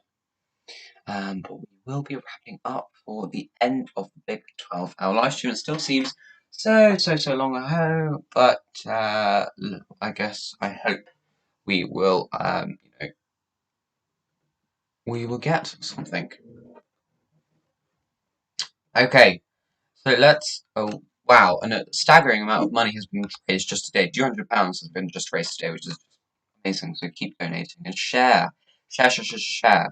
Please do to tell people about this lovely event. Okay, I'm going to go and grab a snack, and I will see you all very shortly.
Hello, hello, hello. Welcome back to the live stream. It is now 6:16, and we have got a couple more questions on the live chat, so do leave them down there. What's been your favourite guest so far? That's hard to do, because so it's just, you know, people are like, you know, quite awesome, that we've got on the live stream. It's definitely hard to pick one. However, I had to pick one. No. I mean, I met Caroline Noakes for the first time. We were supposed to have a meeting before lockdown, but that never worked out. I met Sue Carter. What a legend. She really, really is so supportive of the Hampshire Youth Parliament, and of Betham. She loves Betham. So, I mean, I don't know. I am live and all well. Okay, yeah. But, I guess, yeah, that's my favourites. But Maria was so lovely. I met Maria in Port Palace House last year, dare I say? Or maybe in February, I'm not sure, don't remember. Did meet her. She was really nice. Kit I've met several times. He's my local MP, but we've talked together for quite some time. I don't know. I can't, you know. Oh, and Jamie Burrell. Why, Nicola, why Jamie? Why do you think Jamie was your favourite? You tell me when the live stream catches up. So I can, you know, ask you what your favourite guest is. Gareth, what do you think your favourite guest has been, if you're still watching?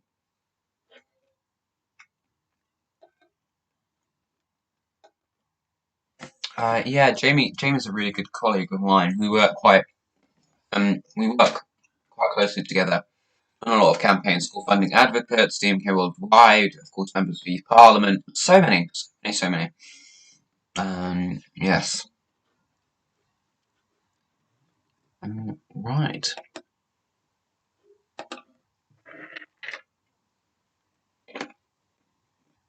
So, as you can see, up there. Oh, with finger pointing. Okay, well, there. Okay.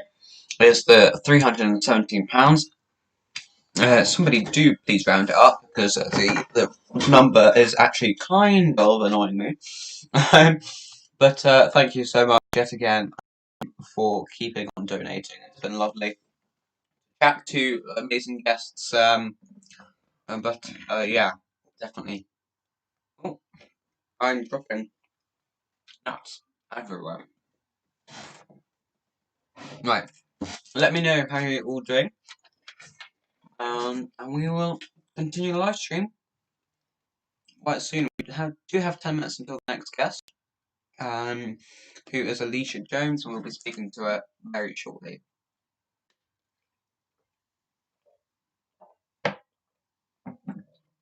Sorry for drinking from the bottle, but it's quick to be done. Oh, we have our next, previous guest. We've got our next guest, who is the one and the only Michelle. I'm not sure if you can see her or not. This is the kitty. This is the kitty. And who's very lovely, and she wants to be very big. So, yes, we are here. She's enjoying the live stream by sleeping, of course, because what else would you do? I hope you can see her there. On your right. She's so cute. Oh, can I let you down? Shall I let you down? She's being very cute as always. And yes.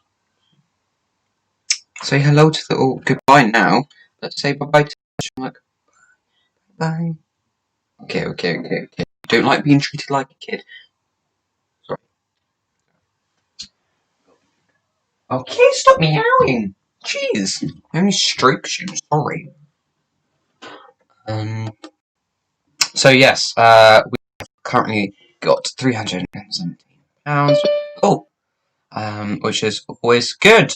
So we do have 10 minutes until the next guest is on to the live stream, I will just give you a recap of who we have had so far. We have so far had Kit Malthouse in the morning, the first very guest. It seems like such a distant memory now.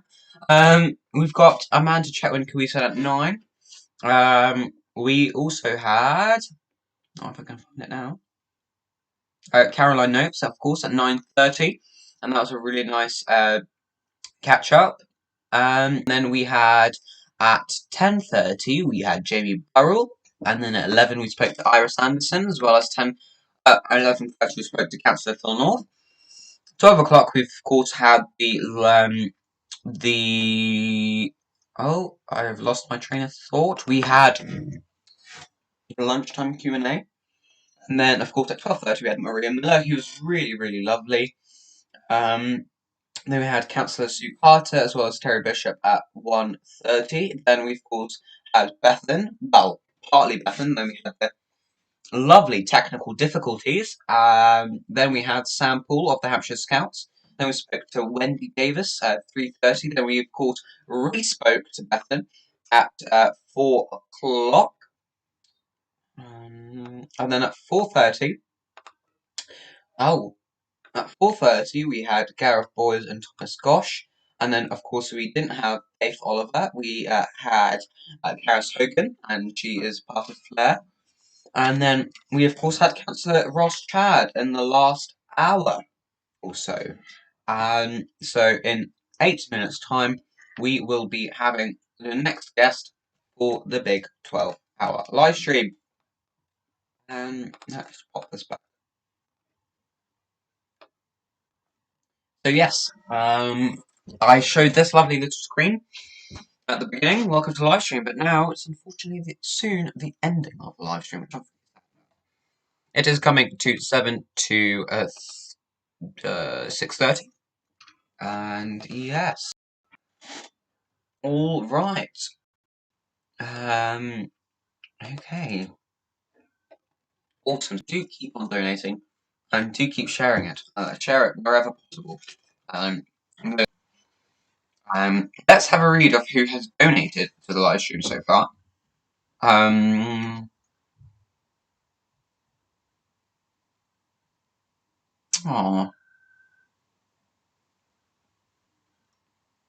Sorry, I've just been reading all the lovely little messages that I got with the donations, so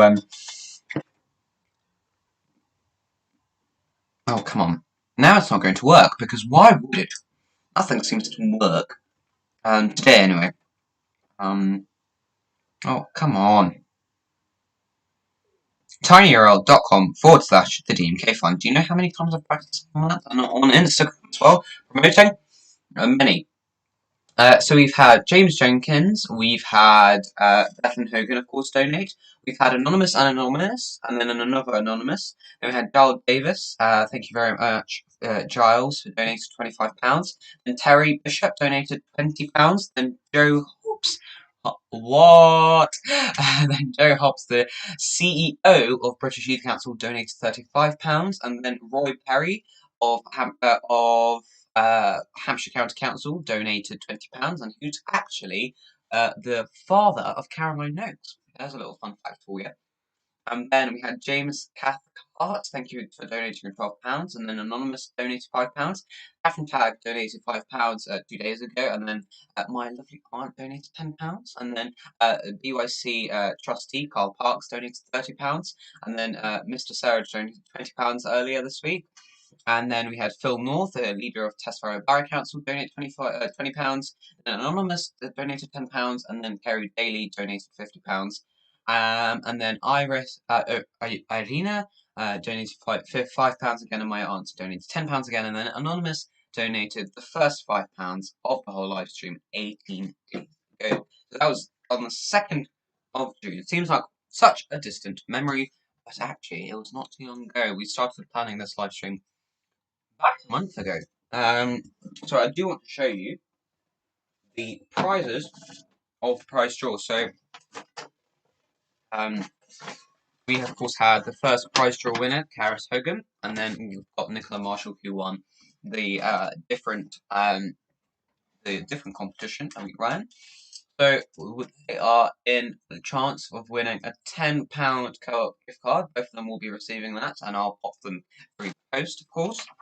And of course, they win this lovely co-op branded pen, as well, of course, as multiple shout-outs throughout this, which we've done multiple times. As of course, was a guest. So do keep on donating. It doesn't matter. It means the world to me. Keep donating. Yes. So we are just passing 27 minutes past, and then we will join our second to last guest.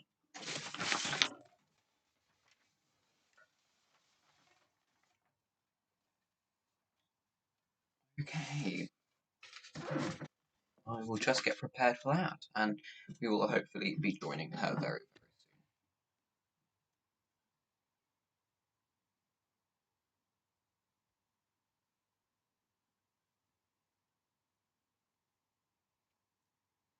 soon. Okay, just checking something.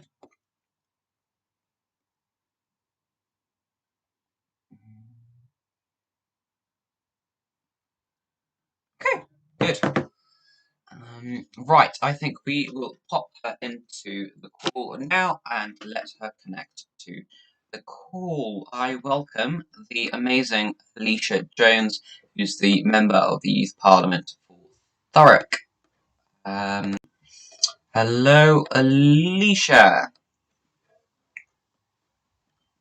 Alicia, I'm sorry.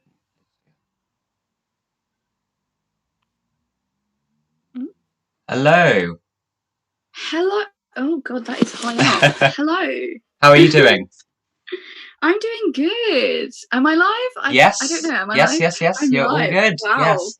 Wow. So welcome to the Big 12-hour live stream. You're actually second to last guest of the day. So yes. Wow. Crazy, crazy, crazy. So how are you doing, Alicia? I'm doing all right. I mean, it's been, standing in for Anna McGovern. Yes. I mean, big shoes to fill. But I mean, other than that, I think it's been a good week. Has it? Oh my God, I can't even speak. It's been a good weekend, even though the weekend's only started. Mm-hmm. I feel like, yeah. Awesome. So how has lockdown been treating you? How has it treated you? Oh my, where do I start? Please, we've got 20 minutes to fill. Oh, I think the first thing I could probably say is, to start with, it was an experience because I was actually on working experience the first week of lockdown. Well, the first week we kind of went into a lockdown before lockdown got implemented. So that was like doing remote work experience, an experience itself. And then kind of the whole thing with school. Obviously, I'm a year 12 student, so my A-levels are next summer, and the whole remote learning thing, interesting experience as well. And then the whole thing with Twitter. Twitter has been an interesting one through lockdown, especially for me, and some of the things that have come from it.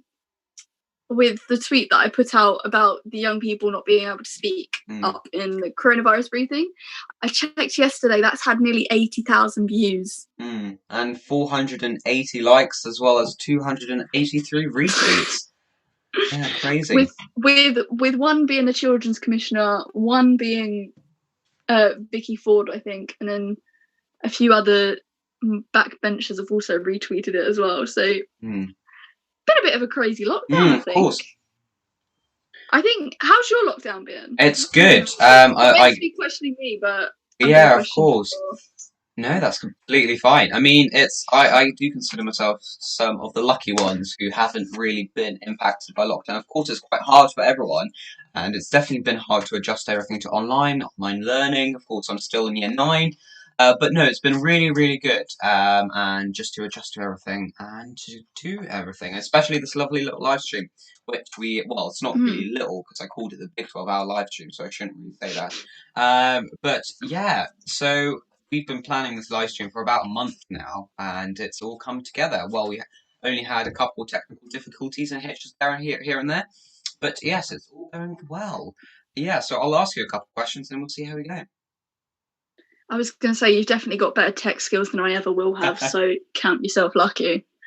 Awesome. All right. So what got you involved in the youth sector?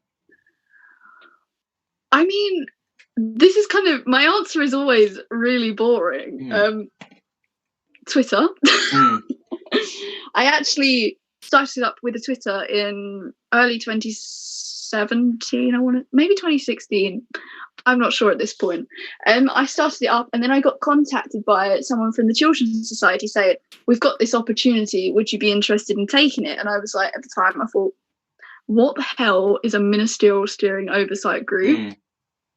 I thought, you know what, I've got nothing else better to do, so might as well say yes. And then as well, on the side of that, I was also doing work with youth services because I was on projects due to being someone in the family support kind of thing, because I was someone who had a family support worker. So they were kind of like, yo, we've got this project, you'd be great because you love to talk. And they were like, here, there you go. And then end of 2017, I joined my local youth cabinet, and then I've been there since, and it's just kind of grown. Yeah, so do tell me about your work with the Children's Society and how that's going. Yeah, I mean, I don't really know how it kind of all started from getting a DM from someone from the Include team, which is the young carers team they have, with the Ministerial Steering Oversight Group. And I started there, and I sat on the Ministerial Steering Oversight. It's a mouthful. I don't know why I keep saying it.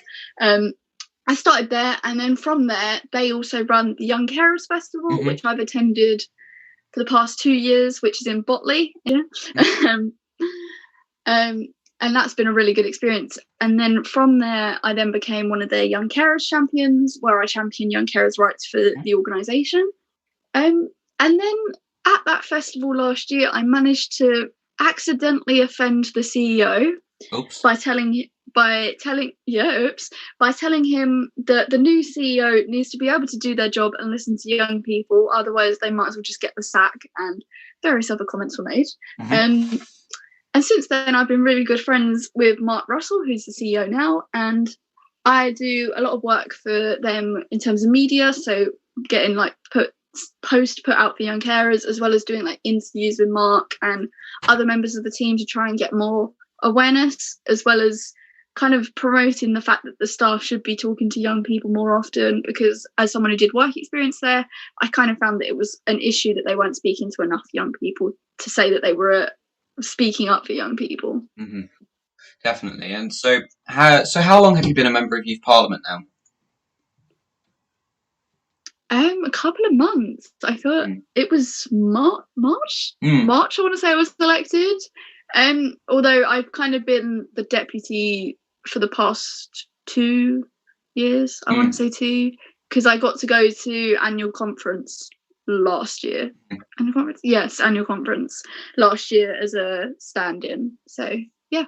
Yeah, and so you've been actually, before you were the member of Youth Parliament, you were involved in BYC quite frequently. We've seen you for quite some years. Yeah, it is quite weird. I've been with BYC since the end of 2017, and I'm like, I feel a bit old now. Yeah, so I guess, can you offer a piece of advice for young people who perhaps may want to get involved in the youth sector? What kind of advice would you offer? I always have kind of 2 things. One being, do it, because what have you got to lose? And at the end of the day, if you've got a story to tell and you're passionate, do it, because you've got nothing to lose. And if anything, you're going to make a difference for young people like yourself and others. And then my other thing is, no dream is too big. If you've got a dream to do something in the youth sector, do it, because you're more likely to achieve the dream if you believe it. So, yeah. And so I guess, what do you think has been a highlight of your time within the youth sector overall? Could you pick a singular one? Oh, one. I'm trying to think of one. I mean, before it has a couple, but yeah. I mean, I think definitely the coolest thing for me is getting to go to the Department of Health and Social Care for a meeting regarding young carers taking over Parliament for the day. That was a really cool experience, not gonna lie.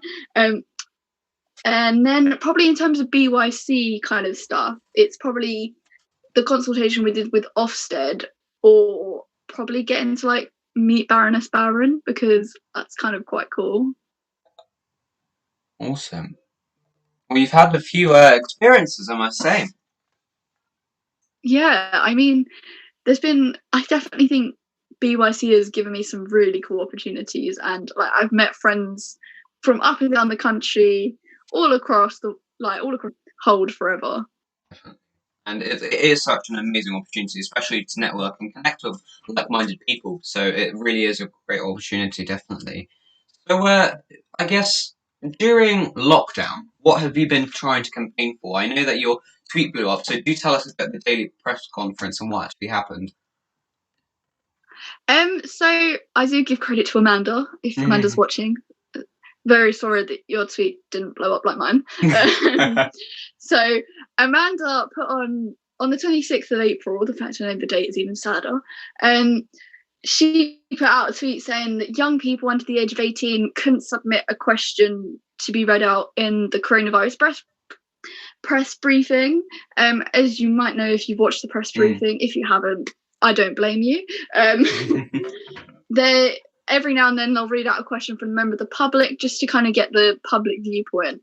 And to submit a question, you have to be over the age of 18, which leaves out a whole demographic of people in society to have a view and voice heard in the matter of the COVID-19 strategy. And I kind of said, you know what? A question's a question. They're going to have to filter out the adult questions anyway. So what is the problem with filtering out young people's questions? Yeah. It's not going to take much of an algorithm to do it. Definitely. So I kind of was like, seriously, it's just a bit silly. I'm not asking for votes at 16. I'm not asking for anything like that. I'm literally asking for a question. And a lot of people kind of agreed. They were like, you know what? I don't understand what the issue is. And then I was contacted by the I Will Foundation, and they said, look, we want to make a campaign out of this, which they did. They sent a letter to Boris. I think they said that, yeah, they sent a letter to Boris. They made a campaign. It got kind of a lot of press came from it. And then there's been quite a lot of other bits and pieces. More recently, Kat Smith, who's a Labour MP, she sent a letter to Boris as well saying, look, this is an issue. We need to listen to young people. We've had comments from Robert Preston, Vicky Ford, I think Ben Blackburn. I hope it's Ben Blackburn. Sorry if I got your name wrong. And then so many other CEOs have kind of agreed and said, like, look, this is an issue. And I think the support has been amazing. And I never thought that me typing a few words on Twitter would have ended up with the way it has. Cool, definitely. And it has had a lot of impact, and you know, a lot of young people are still continuing to campaign for that. And of course, I Will campaign. UNICEF has also partnered with them, and British Youth Council. They've been working hand in hand to actually make this campaign the biggest thing it can, really. So, you're a young carer, and it's definitely, you know, from a different standpoint in life. So, I guess, what kind of impact have you made campaigning for young carers? I mean, I wouldn't know I don't know life any different. So for me, I can kind of say what I've kind of, in terms of campaigning from being a young carer, but I mean, I wouldn't know any different. So yeah, I mean, in terms of young carers work, a lot of the time it's been more like ensuring that awareness is out there, because the amount of schools out there that haven't got a young carers lead, supposedly don't have any young carers identified in their school, and wouldn't even be able to tell you what a young carer is. Like, the amount of schools I've spoken to saying that is a big number. And there's approximately 800,000 young carers in the UK, and you're telling me that despite the statistic being 1 in 5, some schools supposedly don't have any. So a lot of the time it is awareness, and it's kind of educating people, because obviously it's not a one size fits all type thing. There is a lot of different you can be a young carer and you can do physical jobs, or you can be a young carer and provide more mental help, like mental kind of support, or you can be a young carer who literally supports an elderly relative, or you can be someone who tries to clear up the mess if your parents misuse alcohol or drugs. So it's kind of, a lot of the time it's seen as more of a safeguarding social welfare issue, when in fact a lot of the time it's just a young person stepping up to the plate. So that's kind of awareness. But yeah, other than that, it's kind of ensuring that funding is there for young carers, because a lot of young carers projects are charities or they are put under children's social care, which, as you can imagine, the budget is shrinking. So a lot of the time it's kind of ensuring that funding's there, because if you was to go, I don't know, to say Worcestershire or Bath, the funding gap is completely different to where I am in Thurrock. Like, I know projects who literally haven't got any funding and literally can only have like a respite activity once a month for everyone. And that's kind of, but then if you come to where I am, we have like 12 sessions a month for different age groups because the funding is there. But it kind of, I feel like I'm diverging off your question here, but I hope that kind of, yeah. And I mean, a lot of the work the Department of Health and Social Care was doing before lockdown is trying to see whether a national ID scheme or a national recognition scheme would help kind of get rid of the stigmas and kind of ensure identification was possible in the health sector, like on the transport sector and the education sector, because as much as being a young carer is an important thing, you kind of need support all around you, not just from one or two sources. Definitely. So, still talking about, of course, young people. So what have been some of the concerns that young people have actually raised with you and actually talked to you about? I mean, the big one at the minute has been getting the way our education system is at the minute regarding the Black Lives Matter movement and protests. It has been trying to see what we can get with the education and see if we can get a more diverse and equal education put in. That's been something quite recently raised with me, as it has been raised that a few schools in my constituency have systemic racism within them. So it's kind of ensuring that we are there for young people and ensuring that they feel safe in school, because everyone should be able to feel safe in school. And before that, we were doing a lot of work with ASB, antisocial behaviour, because Thurrock has got quite high antisocial behaviour rates. So the plan before lockdown was to try and consult with young people and see how we can try and change the way people think of ASB and whether they choose to do ASB, so we can kind of limit the amount of complaints being made. And kind of that was the idea we were going off before lockdown, but it's kind of a lot's changed since then. I guess we're still continuing with that. How have you continued to engage with your constituents during lockdown? How hard has it been, or how have you found new ways of doing that? I mean, social media has become the best way, let's just say that. I've been doing quite a lot of bits with social media, and obviously with people who, it is quite a small demographic of people who do kind of communicate with me, because obviously I never really got to make myself known as a member of youth parliament to those in my constituency because of lockdown. So a lot of it has been quite a small group, but I've had people message me saying, are you doing work on this? Can you challenge this? What can we do to try and tell our school about the systemic racism? Kind of who should we report what to? And it's been a small amount of people, but at least I know there's been a difference and people are communicating. Yeah. But I mean, I went shopping today for the first time in a very long time because I needed some retail therapy. And I kind of had a few people kind of being like, oh, that's the girl who's like, does the, like, the speech work for Thurrock. And I was a bit like, this is like a random stranger in a shopping centre saying, oh yeah, that's the girl. So, I mean, I suppose people know about me in Thurrock. I don't know. I mean, I've kind of always kept myself low profile because I do a lot of work behind the scenes rather than at the front.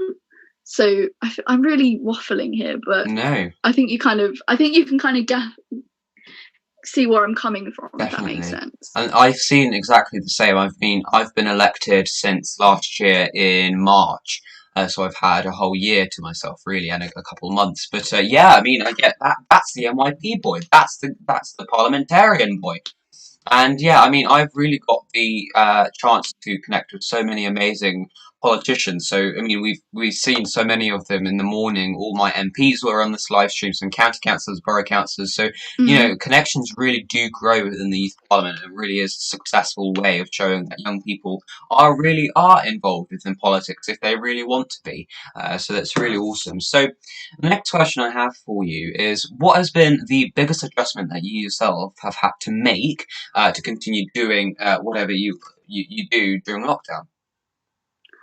I mean, I think for me, the biggest adjustment has been school. I know that kind of doesn't link to MYP or youth voice work at all, but after Easter, despite not going to school since March, I don't know when Easter was, to be honest, at this point, I got sent to a primary school to do work with remote learning because I don't do very well working from home.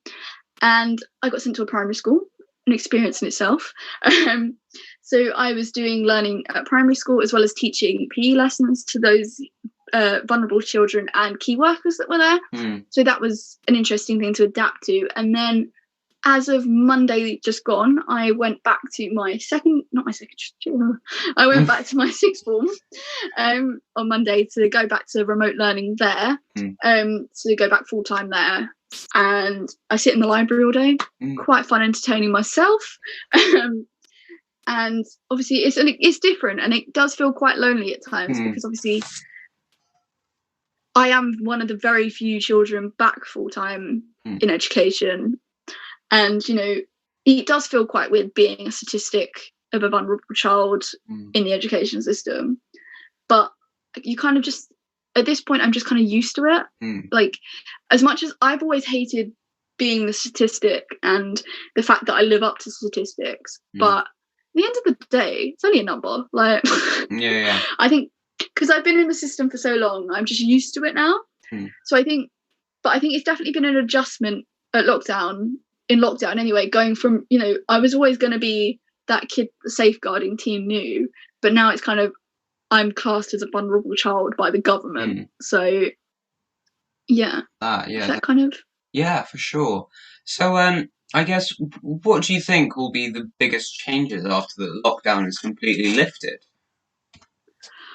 I mean, this is something a lot of people have asked me in the past couple of days, because obviously I've been travelling in and out of central London.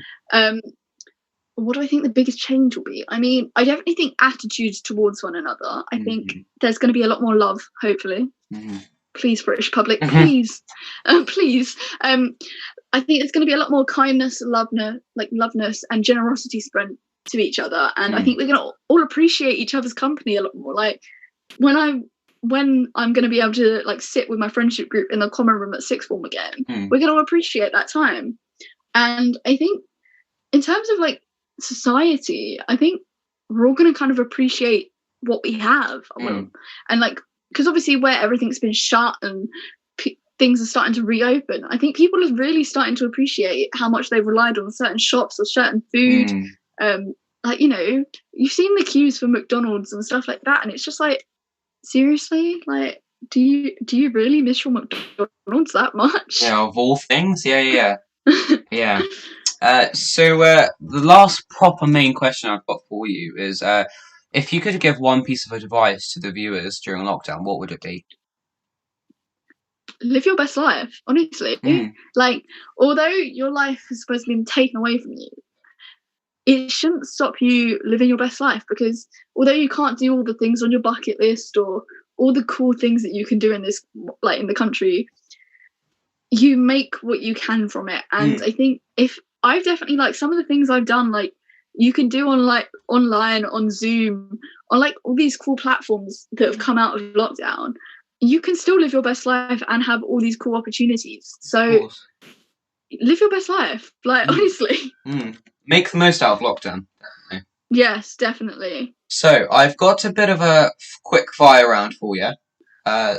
So yeah, I'm ready. Right. Okay. So what are your future plans? My plan is to hopefully get an apprenticeship for the government. Not sure how that will work. Yeah, but we'll go with it. Coolio. Role model. Oh God. I I'd probably say, I know this is really like vain, but I'd probably say myself. Okay, sure. I mean no, not at all. I mean that's quite, Because self-love. I look up to myself because I think, when times are rough, I'm supposedly resilient, as everyone says. But I mean, I just kind of live my best life. And you know what? I wish I had that attitude in here all the time, because I promote live your best life. I just need to have this attitude to have. Favorite thing in your closet right now? Probably something yellow, because half my wardrobe's yellow. What's the best piece of advice you've ever received? Probably from Mark Russell, who's the CEO of the Children's Society, probably saying, like, don't let anything in your life stop you, because there's a lot of times in life where certain things in my situation have limited me from opportunities and stuff like that. And I've been kind of like, he kind of was like, look, like, a lot of people are going to be prejudiced against your background and stuff like that, but don't let that stop you from doing anything in life. Do you have any pets? I do. I have a dog. His name's Marco Polo. What's your favourite movie at the moment? Oh my god. It's got to be a musical one. But what musical movie would I choose? Oh god. What musical movies are there? This is bad. Can I say like a TV show instead? Sure, why not? I mean, really into Alexa and Kate, like really boring Alexa and Katie on Netflix. Yeah. I binge watched that the other day, and then I'm currently rewatching through. Oh yes, iCarly, Victoria, Sam and Cat. Jeez, what classics! I must say. I have nothing.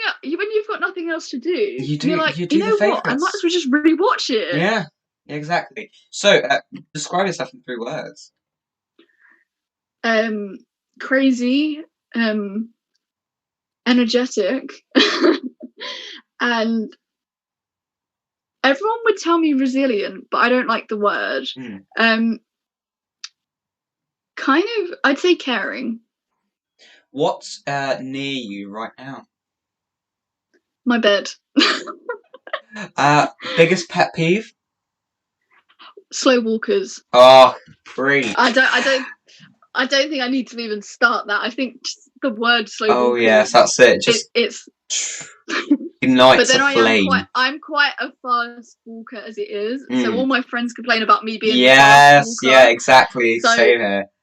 I think that's why you get. Like, that's what you get for having long legs, I guess. But yeah, I can't relate to the long legs at all. Dark or milk chocolate? White chocolate. Oh, look at you! Yes. Still mentally 5.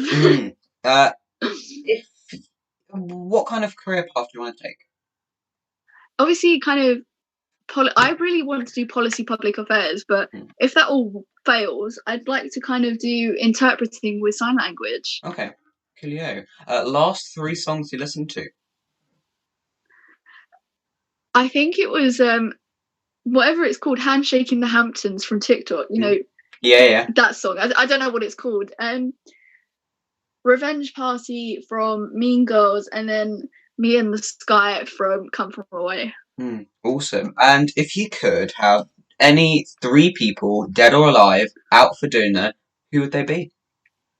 Oh my god! Wow. That was a hard one. That stumbled me earlier. Yeah, I would definitely say Caroline Dinenage, who's the minister for DCMS. She's an absolute lovely gem. Love her so much. Her. Who else would I take out? I would probably go for like Carrie Hope Fletcher, because why not? The musical performer. Yeah. And then, because I'm so original, I would probably say Elena Phillips. Hey, there you go. Look at that.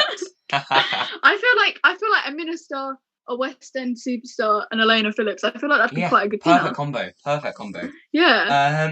So, name a book you read that positively changed you. I don't really read books, so. Movie, series, what about?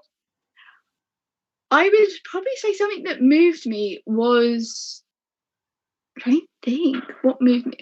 Oh, this is going to be really controversial. Really controversial. Okay. I would probably say 13 Reasons Why. Oh, okay. Nice choice. Who would play you in the movie of your life? Yeah. Someone who would be crazy enough to take the job. I actually said Ron Atkinson, Mr. Bean. You know, that's the. Yeah, I can see. Yeah, see that, yeah, though. exactly. Right. If you had a spirit animal, what would it be? A marmoset. Oh, okay. Best gift you've ever received? That's a good question. Best gift I've ever received is probably. Yes, I will. It was in 2017. I was put on my local authority's giving tree, which is like a tree that they have in the local shopping centre where members of the public can go and pick something so they can get a gift for a vulnerable child. And although I didn't like the gift that much because it was a Calvin Klein perfume, and I'm not really a perfume person, kind of, I think it's more the mental side to it that kind of someone went and got me a gift despite everything that was going on. So bit random, but kind of that. Yeah, that's cool. So if you had one superpower, what would it be? Probably to go to the future. Ooh, maybe. Okay. Maybe. I feel like that'd be quite cool. Yeah, kind of see what the world's like. Definitely. All right. Well, thank you so much for joining us today and for filling in for Anna. It's been a pleasure, and see you very soon. You're doing so amazing as well. Thank Just want to put that there. Like, you're going strong. Keep going. You've only got like an hour. An hour to. You're gonna smash it. Awesome. Cool. Thank you so much. You're welcome. Bye. Bye. That was Alicia Jones, everybody, and she is the member of the Youth Parliament for Thurrock, and she has joined us for filling in for Anna McGovern. We will be joined by Owen Castelli, who is the member of the Hampshire and Isle of Wight Youth Commission, very shortly, in just 1 minute or so. So thank you very much to everyone who keeps on donating. Do keep donating. It is really lovely to see everyone keeping on donating. You can donate by, I am going to say donate one more time, I swear. I'm going to, please go to www.tinyurl.com/the Fund to donate today. Like I say, literally every time I put the link out, even the littlest amount means so much. £317 has been raised, so really awesome, and do keep on donating. So we will start getting to Owen Castelli. He is the member of the Hampshire and Isle of Wight Youth Commission, and he will tell us all about what the Youth Commission is and what they do today. Let's let him join.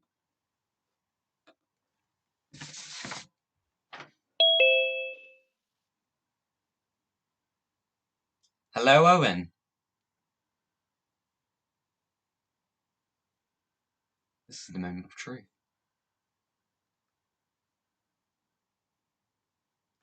Here. Let's just double check.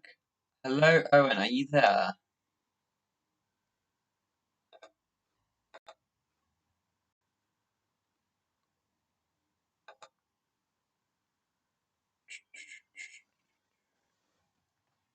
Yes, I am sure.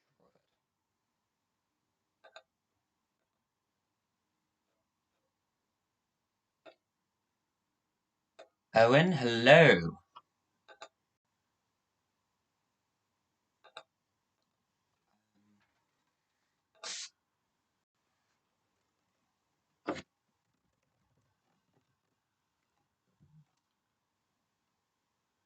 Hello, Owen, are you there?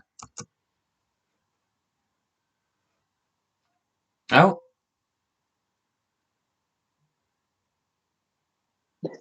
Hello, how are you? Oh, hello, Dimitris. How are you? Yes, I'm good. So, I mean, I'll ask you some questions, and then we will see where we get to. Is that all right? Yeah, that's perfect. Awesome, cool. So, how has lockdown been treating you? It's been good. Slightly challenging finding things that one has to, to keep yourself amused. But it's been not as productive as I would like, but I've managed to get a few things that I've been eager to do Awesome. and complete. Cool. So what got you involved within Youth Voice? So I came from a predominantly over 60s community where young people were victimised and stereotyped as the troublemakers, the people that would negatively impact the community.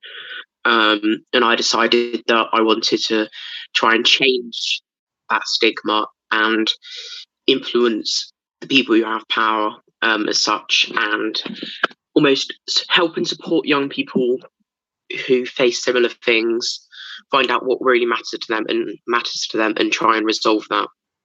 Oh, yeah, awesome. So do tell me about the Hampshire and Isle of Wight Youth Commission and what they do. So the Hampshire and Isle of Wight Youth Commission is funded by the Office of the Police and Crime Commissioner.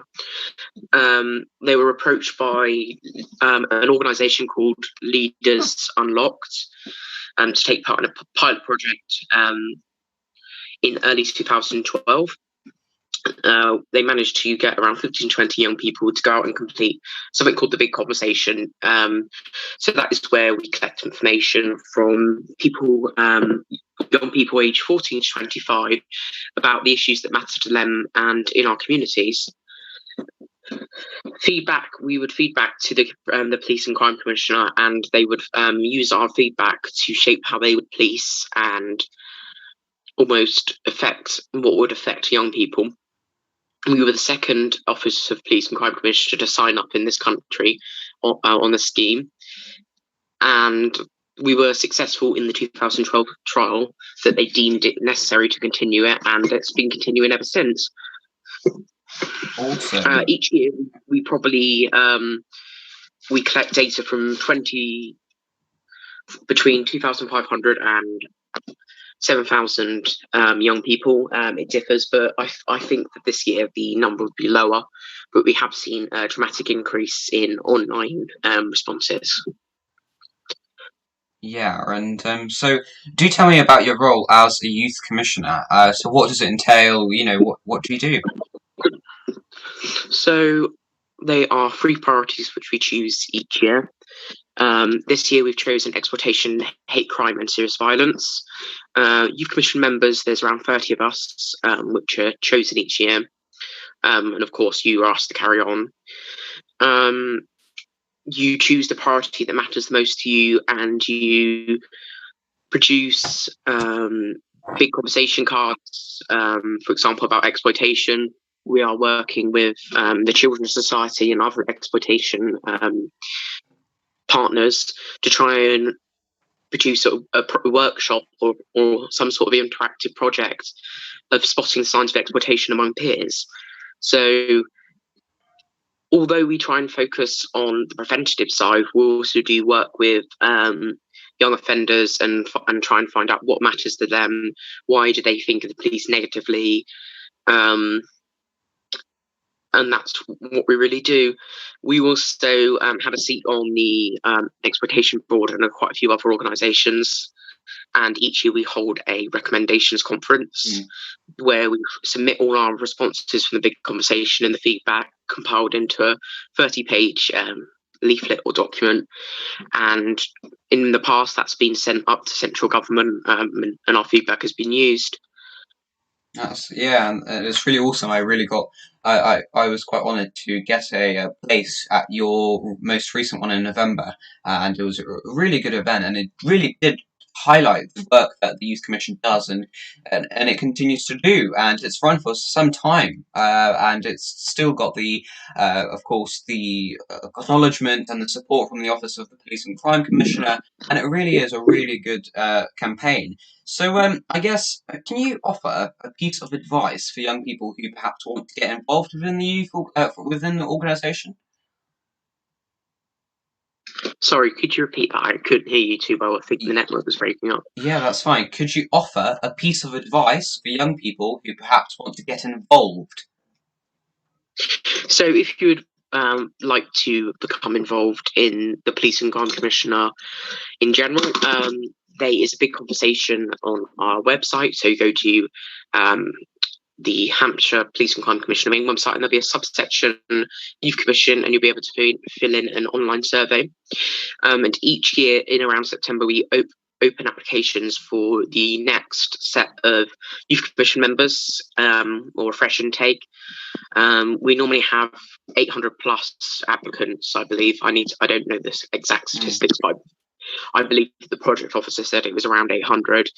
And then the people who have the strongest applications are invited to an interview with the Police and Crime Commissioner and Police and Crime Commissioner staff. And then if they're accepted, they go through training and stuff. But my main piece of advice would be find what matters to you. Don't follow the crowd. You know what I mean? It's exciting. Or most people find it exciting to go with serious violence or something. But if you've been personally affected by hate crime or an alternative thing like a mugging or someone shoplifted or you were involved in shoplifting, you could equally mark that down as your priority and you could work on that. So that would probably be my main piece of advice. Don't follow the crowd, always follow what matters to you, because at the end of the day, you're going to get further with something that matters to your heart rather than following the crowd. Definitely, and I want, it's always important to establish your own sense of opinion and your own views on life and on issues that really matter to you. So yeah, definitely. So what has been the highlight of your time with the Youth Commission? Ooh, that's a difficult one. It was probably engaging with high-ranking police officers and the commissioner, and always voicing our concerns. But it's hard to pinpoint exactly one thing because there's so many great things that come with the role of youth commission member. So probably one of the other things that I really enjoy is engaging young people, finding out what matters to them and getting their voices heard, because a lot of the time young people's voices aren't heard. And when they are heard, it's almost in a negative way. For example, crime being committed and other ways. So we always try to engage with young people and get their voices heard. That's what the main thing that the Police and Crime Commissioner project is about. And during lockdown, what have you as a group been working on? So we've been continuing with our online PowerPoints about exploitation. We've been trying to collect as many big conversation responses for our online form on the Police and Crime Commissioner's subsection website. We've also produced or worked with Hampshire County Council to raise awareness about social distancing. I believe, I'm not sure if you've seen it, but on Hampshire County Council, they produced some quite engaging animations. Have you seen them, Dimitri? Yes, yes. Yeah. So, for example, it was about, do you not know how much 2 meters is? It's so many footballs, etc. So we worked with that. We've created Kahoot quizzes, more PowerPoints, and we've been pushing out the infographics on our priorities on our social media pages. Yeah, and I guess I want to also ask you what have been some of the restrictions you have faced during quarantine. I think the difficulty is we are very much a face-to-face organisation, and the majority of our work occurs through face-to-face contact with young people and professionals. I think it's difficult to pinpoint one of the main things that have affected us because it's affected us so much. So, of course, we're probably going to see a bit of a drop in the number of responses because we haven't been able to attend big events, fresh affairs, etc., where we can gain up to 500 responses. That's 1/8 of our average responses. But we have been fortunate enough to have a large social media base, to always push our messages out. I think another issue is it's less effective providing a PowerPoint if you want to educate young people about priorities. For example, we weren't able to actually deliver our physical exploitation education session or workshop. So we've had to develop it into an interactive PowerPoint, which of course won't get as much attention as the physical one, where someone could come up and stick where you would raise the flag. So we are basing our so it's kind of made us rethink everything that we do as such. Definitely, and we have had to adjust as the Hampshire Parliament. And if the viewers at home do not know, we actually partnered with the Youth Commission to carry out some work after lockdown, of course, which will be a really awesome partnership that we've already started. So I also want to ask you on a personal level, what has been the biggest adjustment that you yourself have had to make to continue doing your role during lockdown? It would probably be fixing, because it's quite difficult to actually complete your duties as a youth commission member without engaging with young people, without collecting big conversation cards, without going to the events like the Unity meetings and other organisations. So we've had to do a lot of Zoom calls. I've got very familiar with the application Zoom, Skype and other alternatives.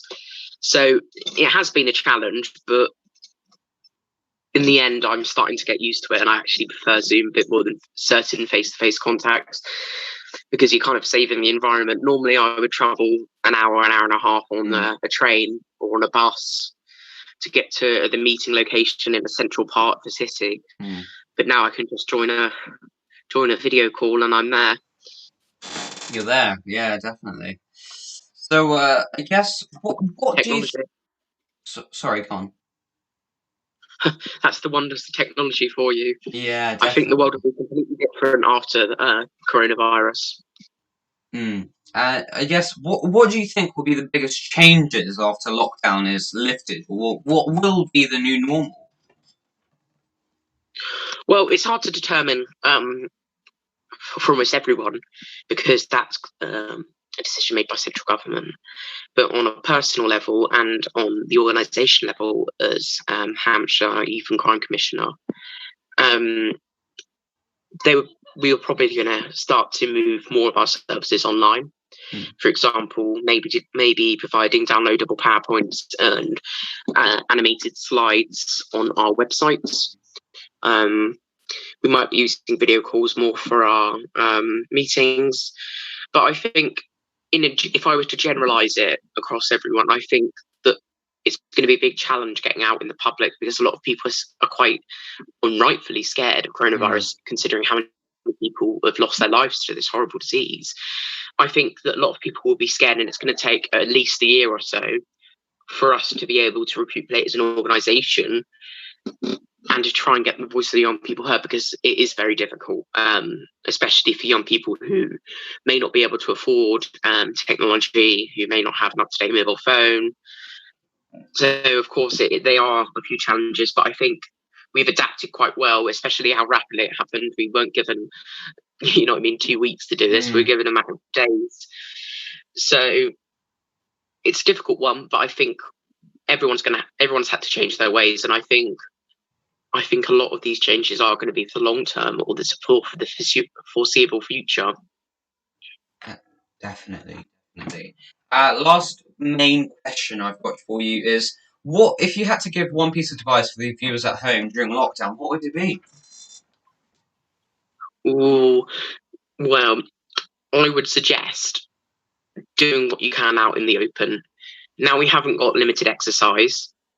Try and connect with yourself. Try and do gardening. I always find gardening is a good way of relaxing yourself, or going for a long walk with your pet, or just by yourself. And if you aren't fortunate enough to have a garden or be able to go on a walk, spend time with your family. As much as it sounds very dull, help with the chores. The chores would help your parents absolutely hugely. They are probably doing double what they were doing in their normal work life. if they're working from home, they've got to manage your siblings, yourself. They've got to do the housework. They've got to look after the pets. So that's probably my main piece of advice: do what you can to help others, because if you help others, you always help yourself. Definitely. So that was the main question I've had for you there. But do you mind playing a bit of a quick fire round with me? Yeah, that's fine. Cool. So what's the best thing that has happened to you this month? Ooh.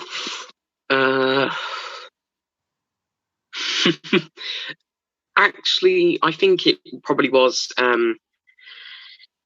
being able to film a video on the Police and Crime Commissioner's main social media pages, explaining how the Youth Commission has adapted in these difficult times, and also engaging with the LGBT community online and almost hearing their voices, because they are so important, especially as it's Pride Month this month. I think it was great to engage with them and almost hear from their perspective as such.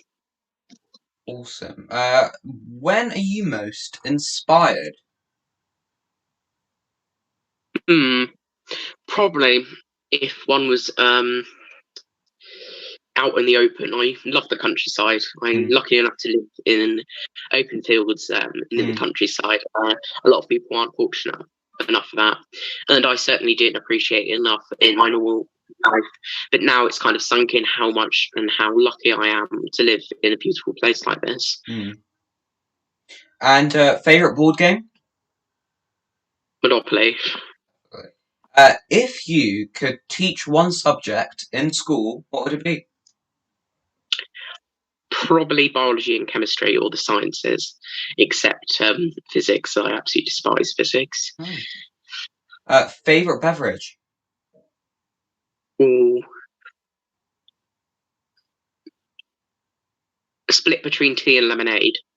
Cool. What's your favourite movie?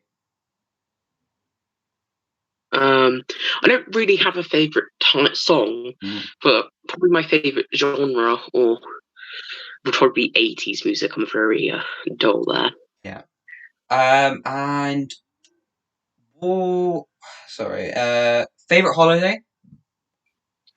Ooh, I do sometimes like to visit my cousins in America. It's always nice to see them in the States. However, it is way too hot in Arizona, so it's hard to adapt, especially from rainy England, as one would say. What are the last? What was the last movie you've watched? Ooh, in the cinema or on the TV? Anywhere. I watched a documentary about. It was essentially about it. Well, it was kind of a documentary, but it was the Salisbury poisonings this weekend. Yeah. So it's kind of a movie, but I found it absolutely fascinating. Awesome. I like documentaries like that, but it's good to always you can see how the media portrays stuff and then how it actually happened, and it was quite interesting to actually see. Definitely. Where do you see yourself in 10 years? Ooh,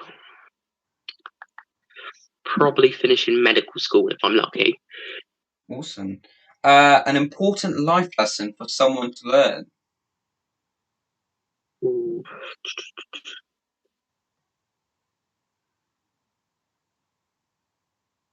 Probably that even though you may think you're right, you're not always right, and you need to acknowledge that you just need to step into someone else's shoes to see that you're in the wrong.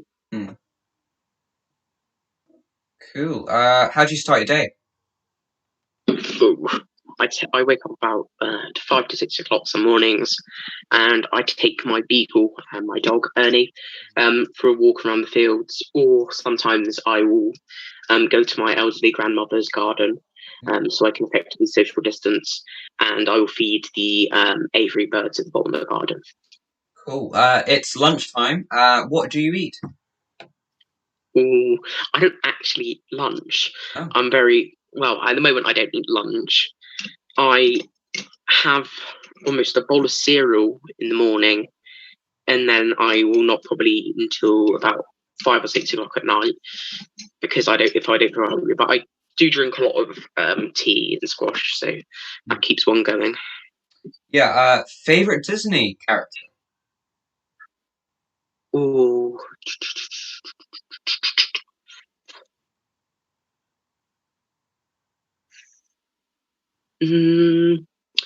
Probably Peter Pan.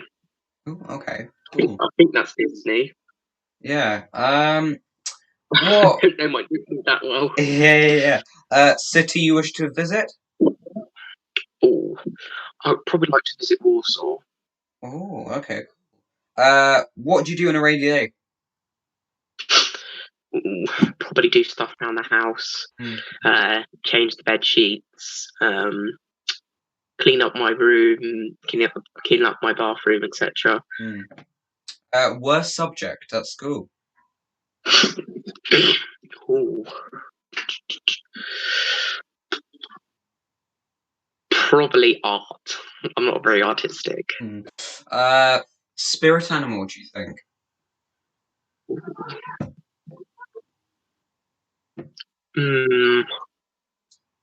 Probably an eagle. Okay, cool. What is something you wish you could be good at? Oh, I wish that I could be good at drawing. I'm absolutely terrible at art and drawing. I'm certainly not a creative person. What do you do to relax? Oh, I enjoy gardening, as I said. I enjoy with time with my dog. I'm not too keen on video games and stuff, so I tend to be a bit more old-fashioned, slightly dull. No, I mean, that's completely fine. I mean, if you could make a documentary about anything, what would it be? Ooh, probably addressing the poverty amongst young people and the challenges faced by young people who are born from low-income families. What are you going to do tomorrow? Ooh, I haven't decided yet, but I would probably have something in the agenda. Awesome. Well, thank you very much, Owen, for letting me interview you today for the Big 12-hour live stream. We will speak soon. Great. Speak to you soon. Thank you ever so much, Dimitri. All right. Thank you. Bye-bye. That was Owen Castelli of the Hampshire and Isle of Wight Youth Commission and from the Office of the Police and Crime Commissioner. That was the last interview of today. And breathe. We've now got about 35 minutes until we hit 12 hours for the 12 live stream, and I'm very, very, very, very, very, very, very excited to end today and actually go and lay down so I could stretch my legs because I think they're about to fall off. I am going to update you on everything that has happened today and go through everything. Do pop some questions in the chat if you have any, and I will try my best to answer them, of course. So, what have we done today? We have answered around. Let's have a look. How many questions? We've done about. I must say, I think I've done around 300, 400 questions. Today I've asked 300, 400 questions. I interviewed around 15 guests, if not more, if not less. And yeah, we raised £317 from the live stream today, and I'm sure that there will be donations coming in afterwards as we have the final flow. It is going to close on the. Let me just double check the date so I know. Right. Okay.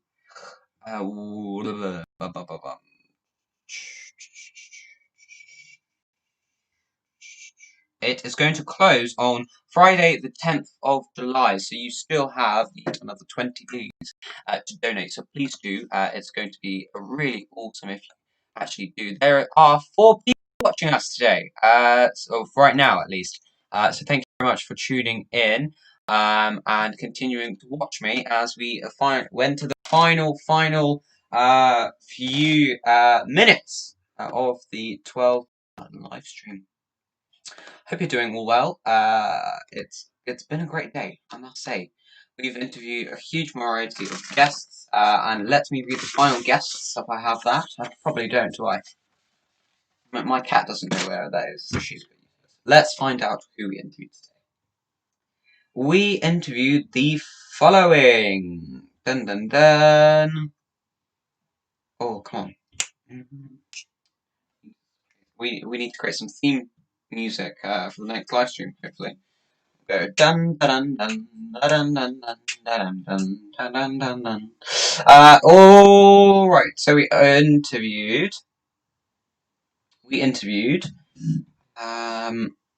Kit Malthouse, Amanda Chetwynd-Caweson, Caroline Nooks MP, Jamie Burrell, Iris Anderson, Phil North, Maria Miller, Sue Carter, Terry Bishop, Bethan Hogan, Karis Hogan, Sam Poole, Wendy Davis, Thomas Gosh, and Gareth Boys with we didn't do Faith, unfortunately, so we did Harris, of course. Then we did Ross Chad, Councillor Ross Chad. Then we did Alicia Jones. Then we did Owen Costelli. What a great day. Thank you very much for everyone who showed up today. It's been a pleasure. It genuinely has been a pleasure live streaming for 12 hours for you. We have about 30 minutes to go, and guess what? I haven't really came up with anything to do, so we will hopefully be thinking of something to do. Okay. Right, I need to stretch my back at least in this chair, because then my back will start hurting weirdly. Whatever. Oh no, that's not a good sign. That's not a good sign. Okay. It's so crazy. 6 people watching at the moment. This lovely live stream that we've got, of course. Yes. So, I mean, it's just amazing. Thank you guys so much for tuning in throughout this whole day. It's been a pleasure, genuinely, to talk to you. And I sound like Boris Johnson. No.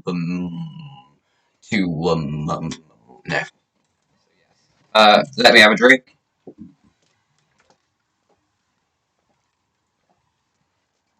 Okay. I'm not going to bother my cat this time. Really hissing at me. But yes, thank you. Well done to Nicola Marshall and Karis Hogan for winning the co-op vouchers, which will be coming in the mail quite soon for you all. Yeah, there's that, which I'm really looking forward to now. We've got around 30 minutes left. What am I going to do? 30 minutes? Not too sure what I am going to do for 30 minutes. Anyone know? What am I going to do? I don't know, but we will. Let's.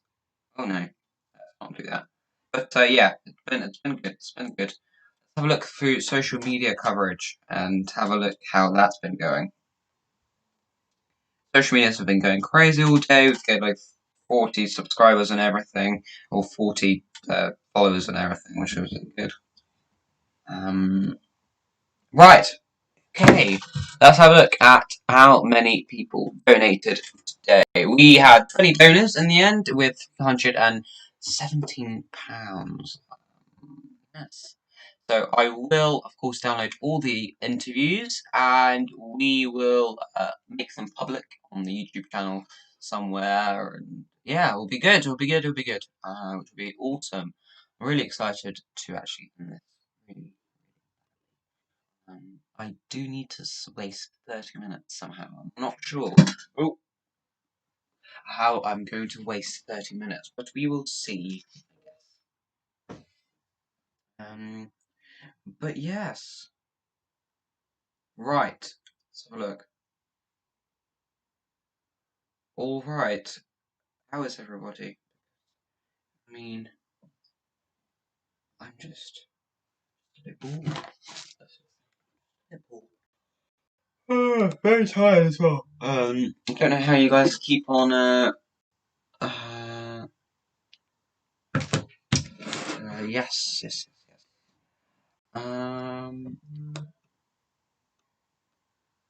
Okay, that's the wrong thing. Okay. Oh, right, Nicola, you've apparently put something. Oh, look. Sing. Funny. Very funny, Nicola. I'm not going to sing. Do you think I'm... No, that's just awful. I'm not going to sing. That's just bad. Just... No. That's not how it works, unfortunately. Yes, 3 people watching. But they're so tired. Let's have a look at this. Add up how long. So it says here 4 hours and 30. Right, let's wait. Okay, 4 hours. 4.35 plus what did we put on here? And that live stream was how long? How long was that live stream? I don't know how long that live stream was. Let's have a look.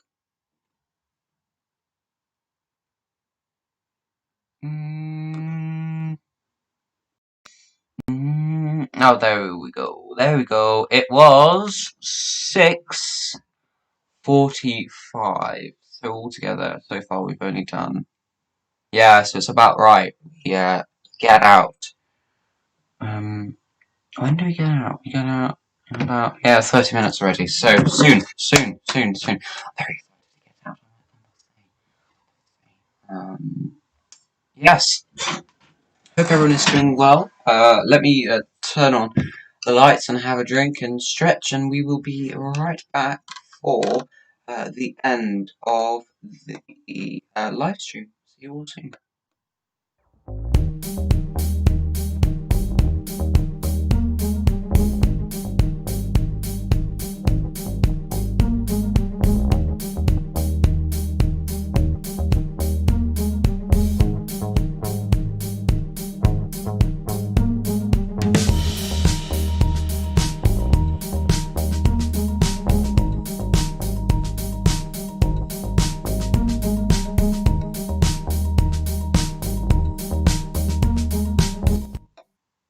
Right, so it is now 7:33.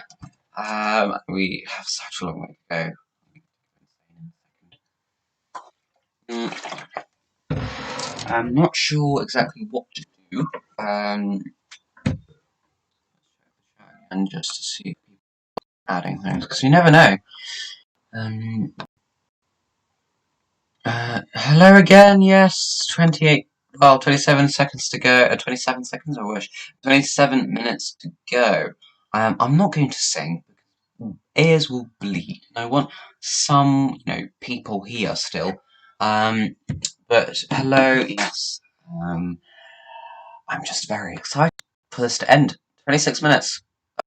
I can't even wait for this. It's gonna be good when it finishes. Of course.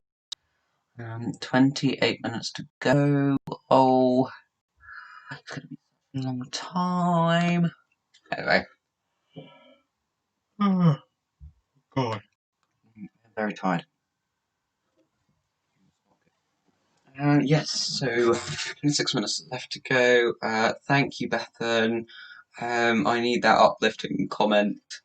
I would love to give a shout out to Ramel, who has been doing amazing work for the Diana Award.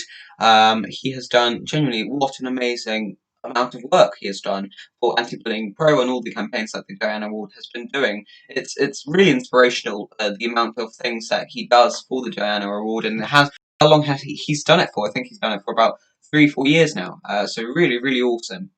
Keep it going, Ramel. Awesome work.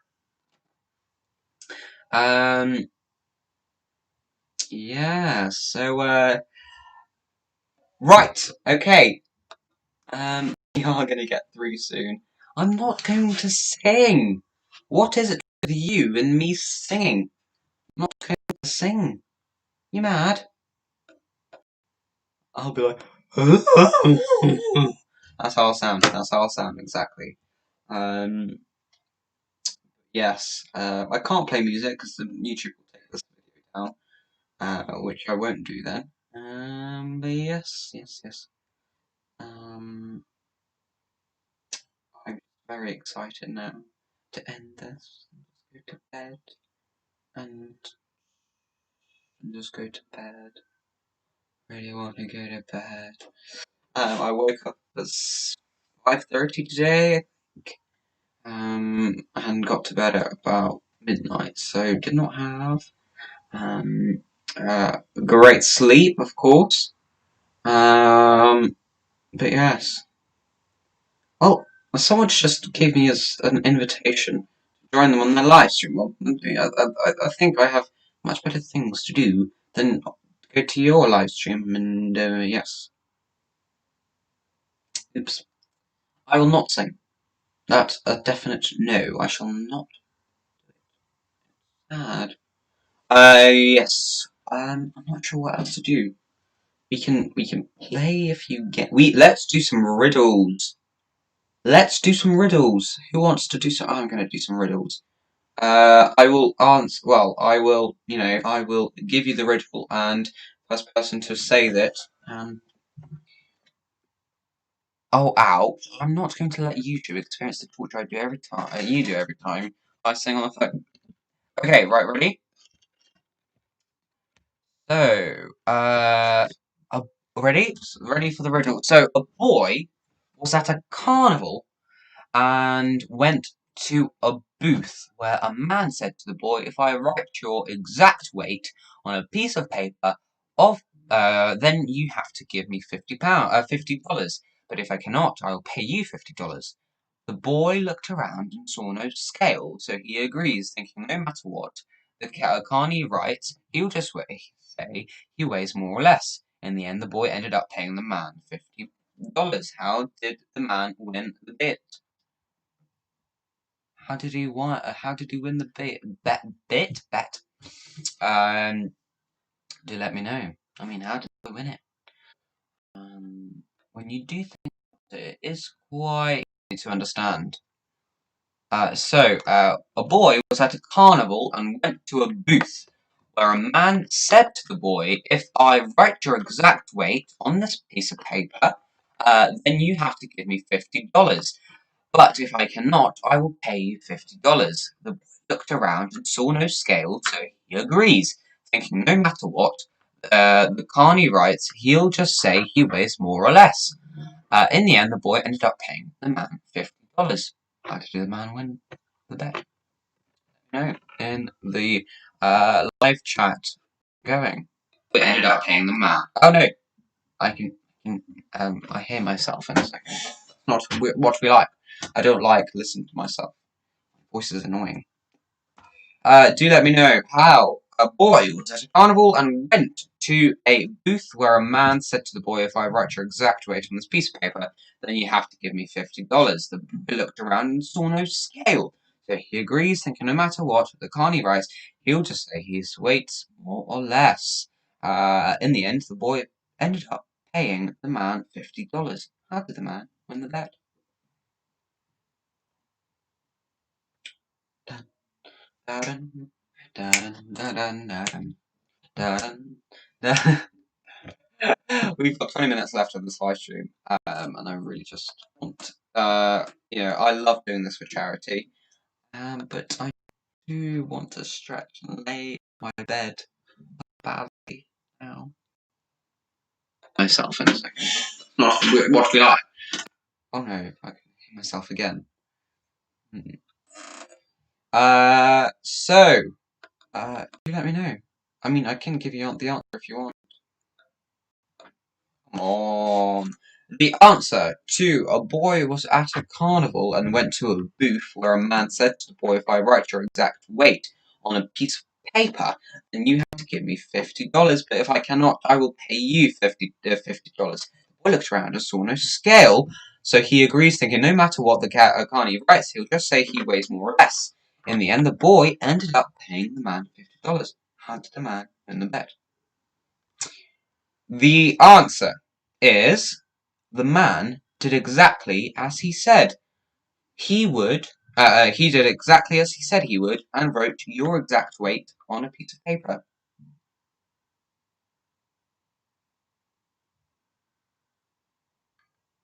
Yeah, of course. I mean, I do. I used OBS, the original version, for the software for the stream, but I of course have a new laptop, so I did want to use Streamlabs OBS. But there's loads of software out there. But yeah, I've been using Open Broadcast software. James, so far, let's just see how much has been raised. We do have 19 minutes just coming up. So in the end, we raised, let's just refresh this lovely page and see how much money we raised for the charities and organisations it is benefiting. So in the end, we raised, or well, hopefully, we have raised £330. So thank you very much to everyone who has been donating. It does mean a lot to me. So £330 in the end, which was lovely. But yes, so I use OBS, and it was really good. I mean, I have really good open broadcasting software, so all my scenes are on one side, the sources for where the mic and the audio and the camera. And then I've got all my audio mixers here, my scene transitions, my studio mode. It's all there, and I can use it basically really nice of how to use it. Right. That explains. So £30 was amazingly raised for the live stream. Awesome. Really awesome. We have got at the moment 18 minutes. Thank you, James. It's an amazing effort from everyone. Yeah, I mean, yeah, OBS or Streamlabs OBS. I mean, for school stuff, you could use. I mean, Google Hangouts or something like that. But they've been using Google Meet for all the departments. Yeah.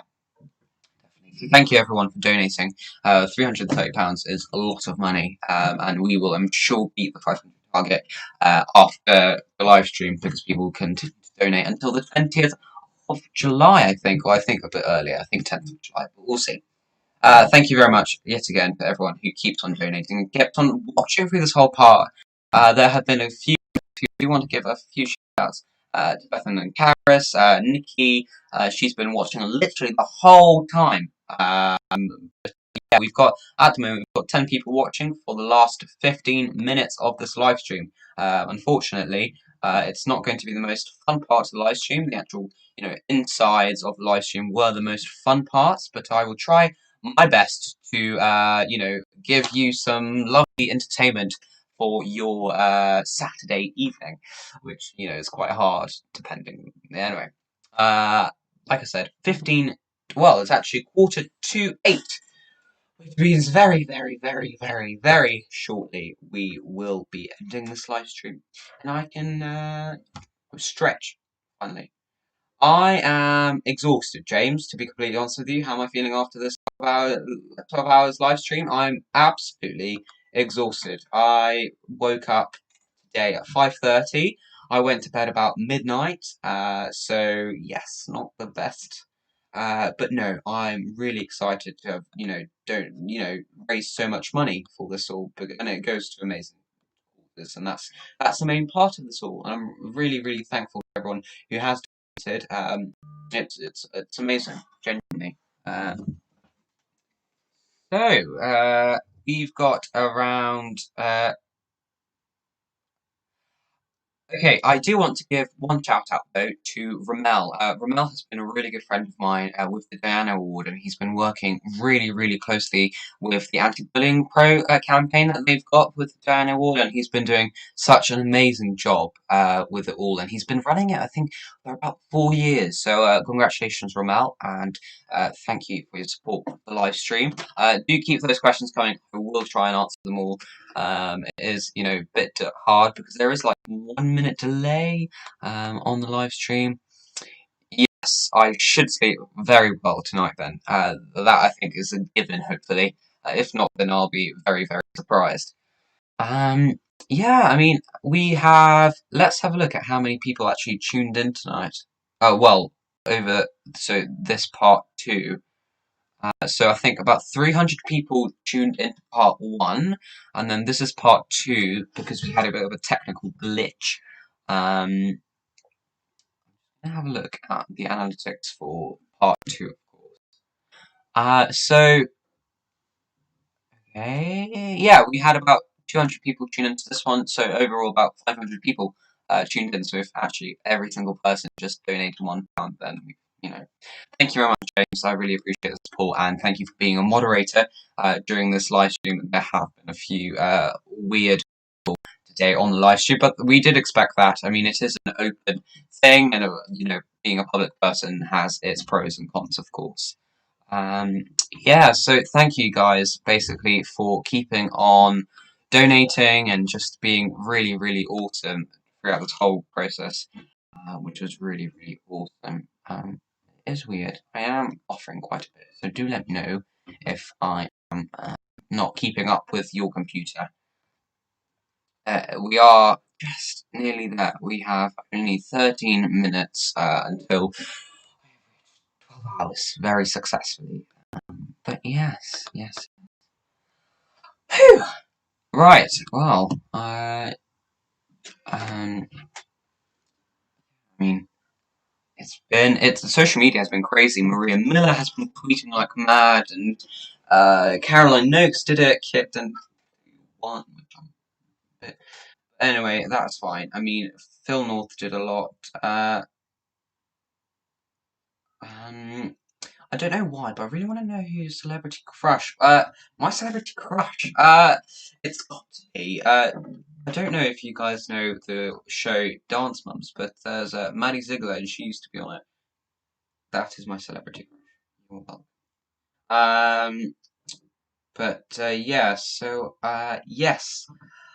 This has been an amazing experience, and I've been trying to keep myself happy throughout this whole live stream and not see. But yeah, 12 more minutes to go until this lovely live stream ends. But I mean, it's going to be disappointing, of course. But I have enjoyed this very, very, very much. It's been cool and amazing, and the best experience that I've had in lockdown, really. Of course, and then being nominated for National Diversity Awards, wink, wink, nudge, nudge.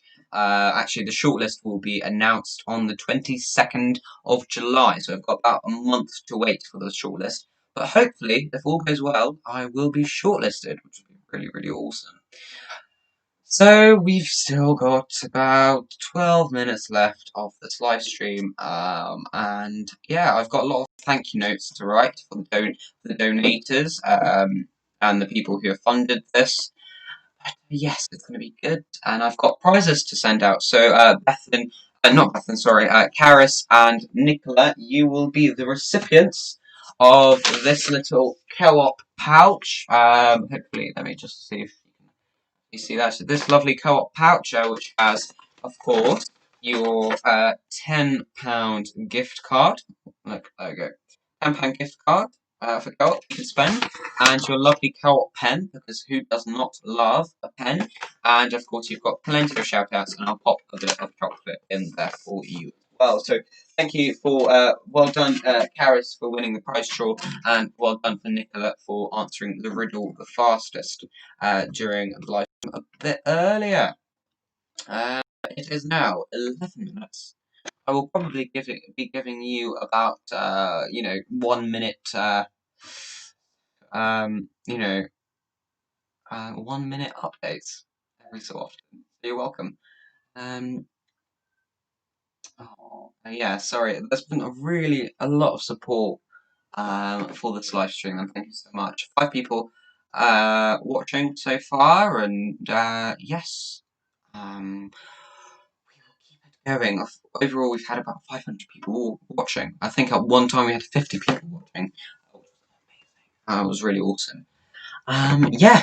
So do pop those questions into the chat box, and I think my jaw is going to break off today from talking for so long. But yes.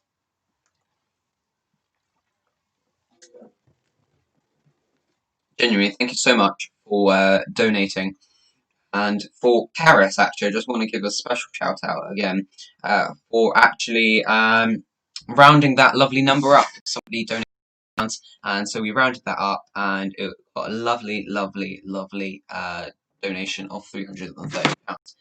I will just check it one last time, hopefully, and then I'll keep you updated on all my social media pages. Of course, you know where to find me on my social media. Absolutely everywhere. I am absolutely everywhere I try to be. So yeah, it's been a really cool roller coaster, to say the least, of staying up and actually doing this, and it's awesome. Thank you so much for everyone's support. We have 8 minutes to go. 8 minutes to go until this lovely live stream ends. I must say, but I am quite sad at the same time that it is going to end, because, only a month ago we were thinking about doing some sort of charity fundraiser, but we didn't know what it was going to be like because of COVID. But here we are today, raising over £300 for all the charities and youth organisations that matter the most. It really is amazing. So thank you to everyone who has been doing such an incredible job. During COVID, and it was really good to hear the different experiences of different people during COVID, because it's been a hard time for us all, for sure. But it's been awesome that people have been able to share those experiences, and MPs and more stuff, and James, yeah, I'm pretty sure guest speakers you could get on. You could get anyone on if you try your hardest, really. I mean, like you saw today, we've got such a wide range of people. And do just pop an email. To try and if you're approaching an organisation, do find more of a specific if you can, rather than admin at whatever. But yeah, if you approach MPs, they always come back to you. But yeah, no, this will be quite cool. It's an awesome fundraising idea, and the job works if done well, which is really really good. We have got 7 minutes until the live stream ends, which yes, so it's been quite quite sad, but yeah, it's been awesome today. Thank you so much for everyone tuning in and supporting it, because it's been crazy. It's absolutely crazy. This past 12 hours. Yes, so I'm sure that people will still continue to watch. We've got about 10 people watching right now, which is awesome. And yeah, do share the voting, not the voting link, the donating link, because it's really important that these charities and youth organisations do get the money that they so truly deserve, especially during COVID. It is a difficult position for charities and youth organisations to be in during COVID. People have been focusing on the NHS, and they are doing rightfully so, but they're not necessarily taking into consideration the charities that normally need your money and donations are actually going to be mostly impacted by this. I mean, Unity have done, just to name one of the charities benefiting from the money, have done such an incredible job with the Test Valley Community Helpline and been working alongside Test Valley Borough Council, and they've done such an incredible job assisting the amazing residents of Test Valley. So it's just amazing. Thank you, Nikki. Yeah, so I mean, British Youth Council literally have been working their socks off. As some of the guests have said, BYC do get involved in so much, and they do offer so many amazing opportunities to young people. You just need to know where to look sometimes, and that's why DMK Worldwide, who are also fundraising, however, they are getting 10% of the monies raised rather than 22.5% with the other organisations. We work to give young people volunteering opportunities. So we're almost used as a signposting device, but we're also hiring volunteers as well. DMK Worldwide will be launching will be announcing a brand new thing. on the 29th of June at 5 p.m. and we'll be talking about that on another live stream. But yeah, so do stay tuned. I am involved in a lot of projects. As you know, I am a workaholic. Simply that. But yes, I do keep working and really stop, to be honest with you. So yeah, I mean, it's been a whirlwind of a day today, and thank you so much yet again to everyone who has donated and who has done anything, watched, supported, shared, donated, whatever they have done. Thank you so much for keeping on doing it. It's been a pleasure to be sat in front of your screens for 12 hours. To be honest with you. Yeah, I mean, yes, so it is currently just approaching 3 minutes to 8, and we can actually sign off for the day and say goodbye. It's been a lovely experience, and it's definitely taught me a lot, and it's given me room for improvement for possibly, maybe an even bigger live stream in the future, because you never know, you might be seeing the big 24-hour live stream anytime soon. You never know. We do have loads of capabilities of doing so much more than we've already done.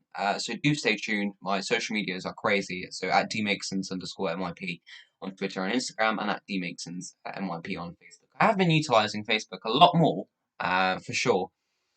But yeah, I mean, do donate. It's really important that these charities do get those benefits. Hampshire Parliament, we've continued to do our work. We've not stopped, although we've maybe done even more than previous months. Of course, meetings have been limited because we can't do face-to-face meetings, but that doesn't stop us from doing online meetings. And I've been continuing to work with county councillors, borough councillors, MPs, and keeping them in a loop because some of them actually, the county councillors. Oh, James, thanks for your question. I've been curious for a while which country is your name from. So, I'm actually not British. I am a Latvian citizen and I speak Russian. I was born in Latvia, but I'm a British resident, and I'm really lucky to actually, people when they first meet me, they wouldn't realise that I was, uh, from a different country or that I speak a different language. But as soon as they hear my name and they think of Greek, Russian origin. So yes, I speak Russian, not as well as I used to, but I do still speak it. Not as well, like I said, because I've been speaking a lot more English, of course. But yes. So right, awesome. Thank you so much, guys, for tuning in. We've literally got 1 minute and 30 seconds to go. I'm so excited. And yes, this is it's the final count. I can't do it. Yeah, it's been a whirlwind, to say the least, this whole experience, and it's definitely given me more ideas and room for improvement. So, like we've seen, we've had a bit of a technical difficulty, so maybe next time using an Ethernet cable just to boost Wi-Fi and make sure it keeps running throughout the whole time, and that we've actually got huge 12-hour live stream all in one go. Although it did continue the live stream, just in 2 parts, really. Yes, so that was something, I must say. It was definitely something, to say the least. That's it. It is the last 45 seconds of the Big 12-hour live stream. I'll probably do a nice. It's of course a bit of a delay. I've got the clock running by on screen. That's it. It is the super final countdown now of the Big 12-hour live stream. 30 seconds to go. Oh, I'm so buzzing. I am so buzzing.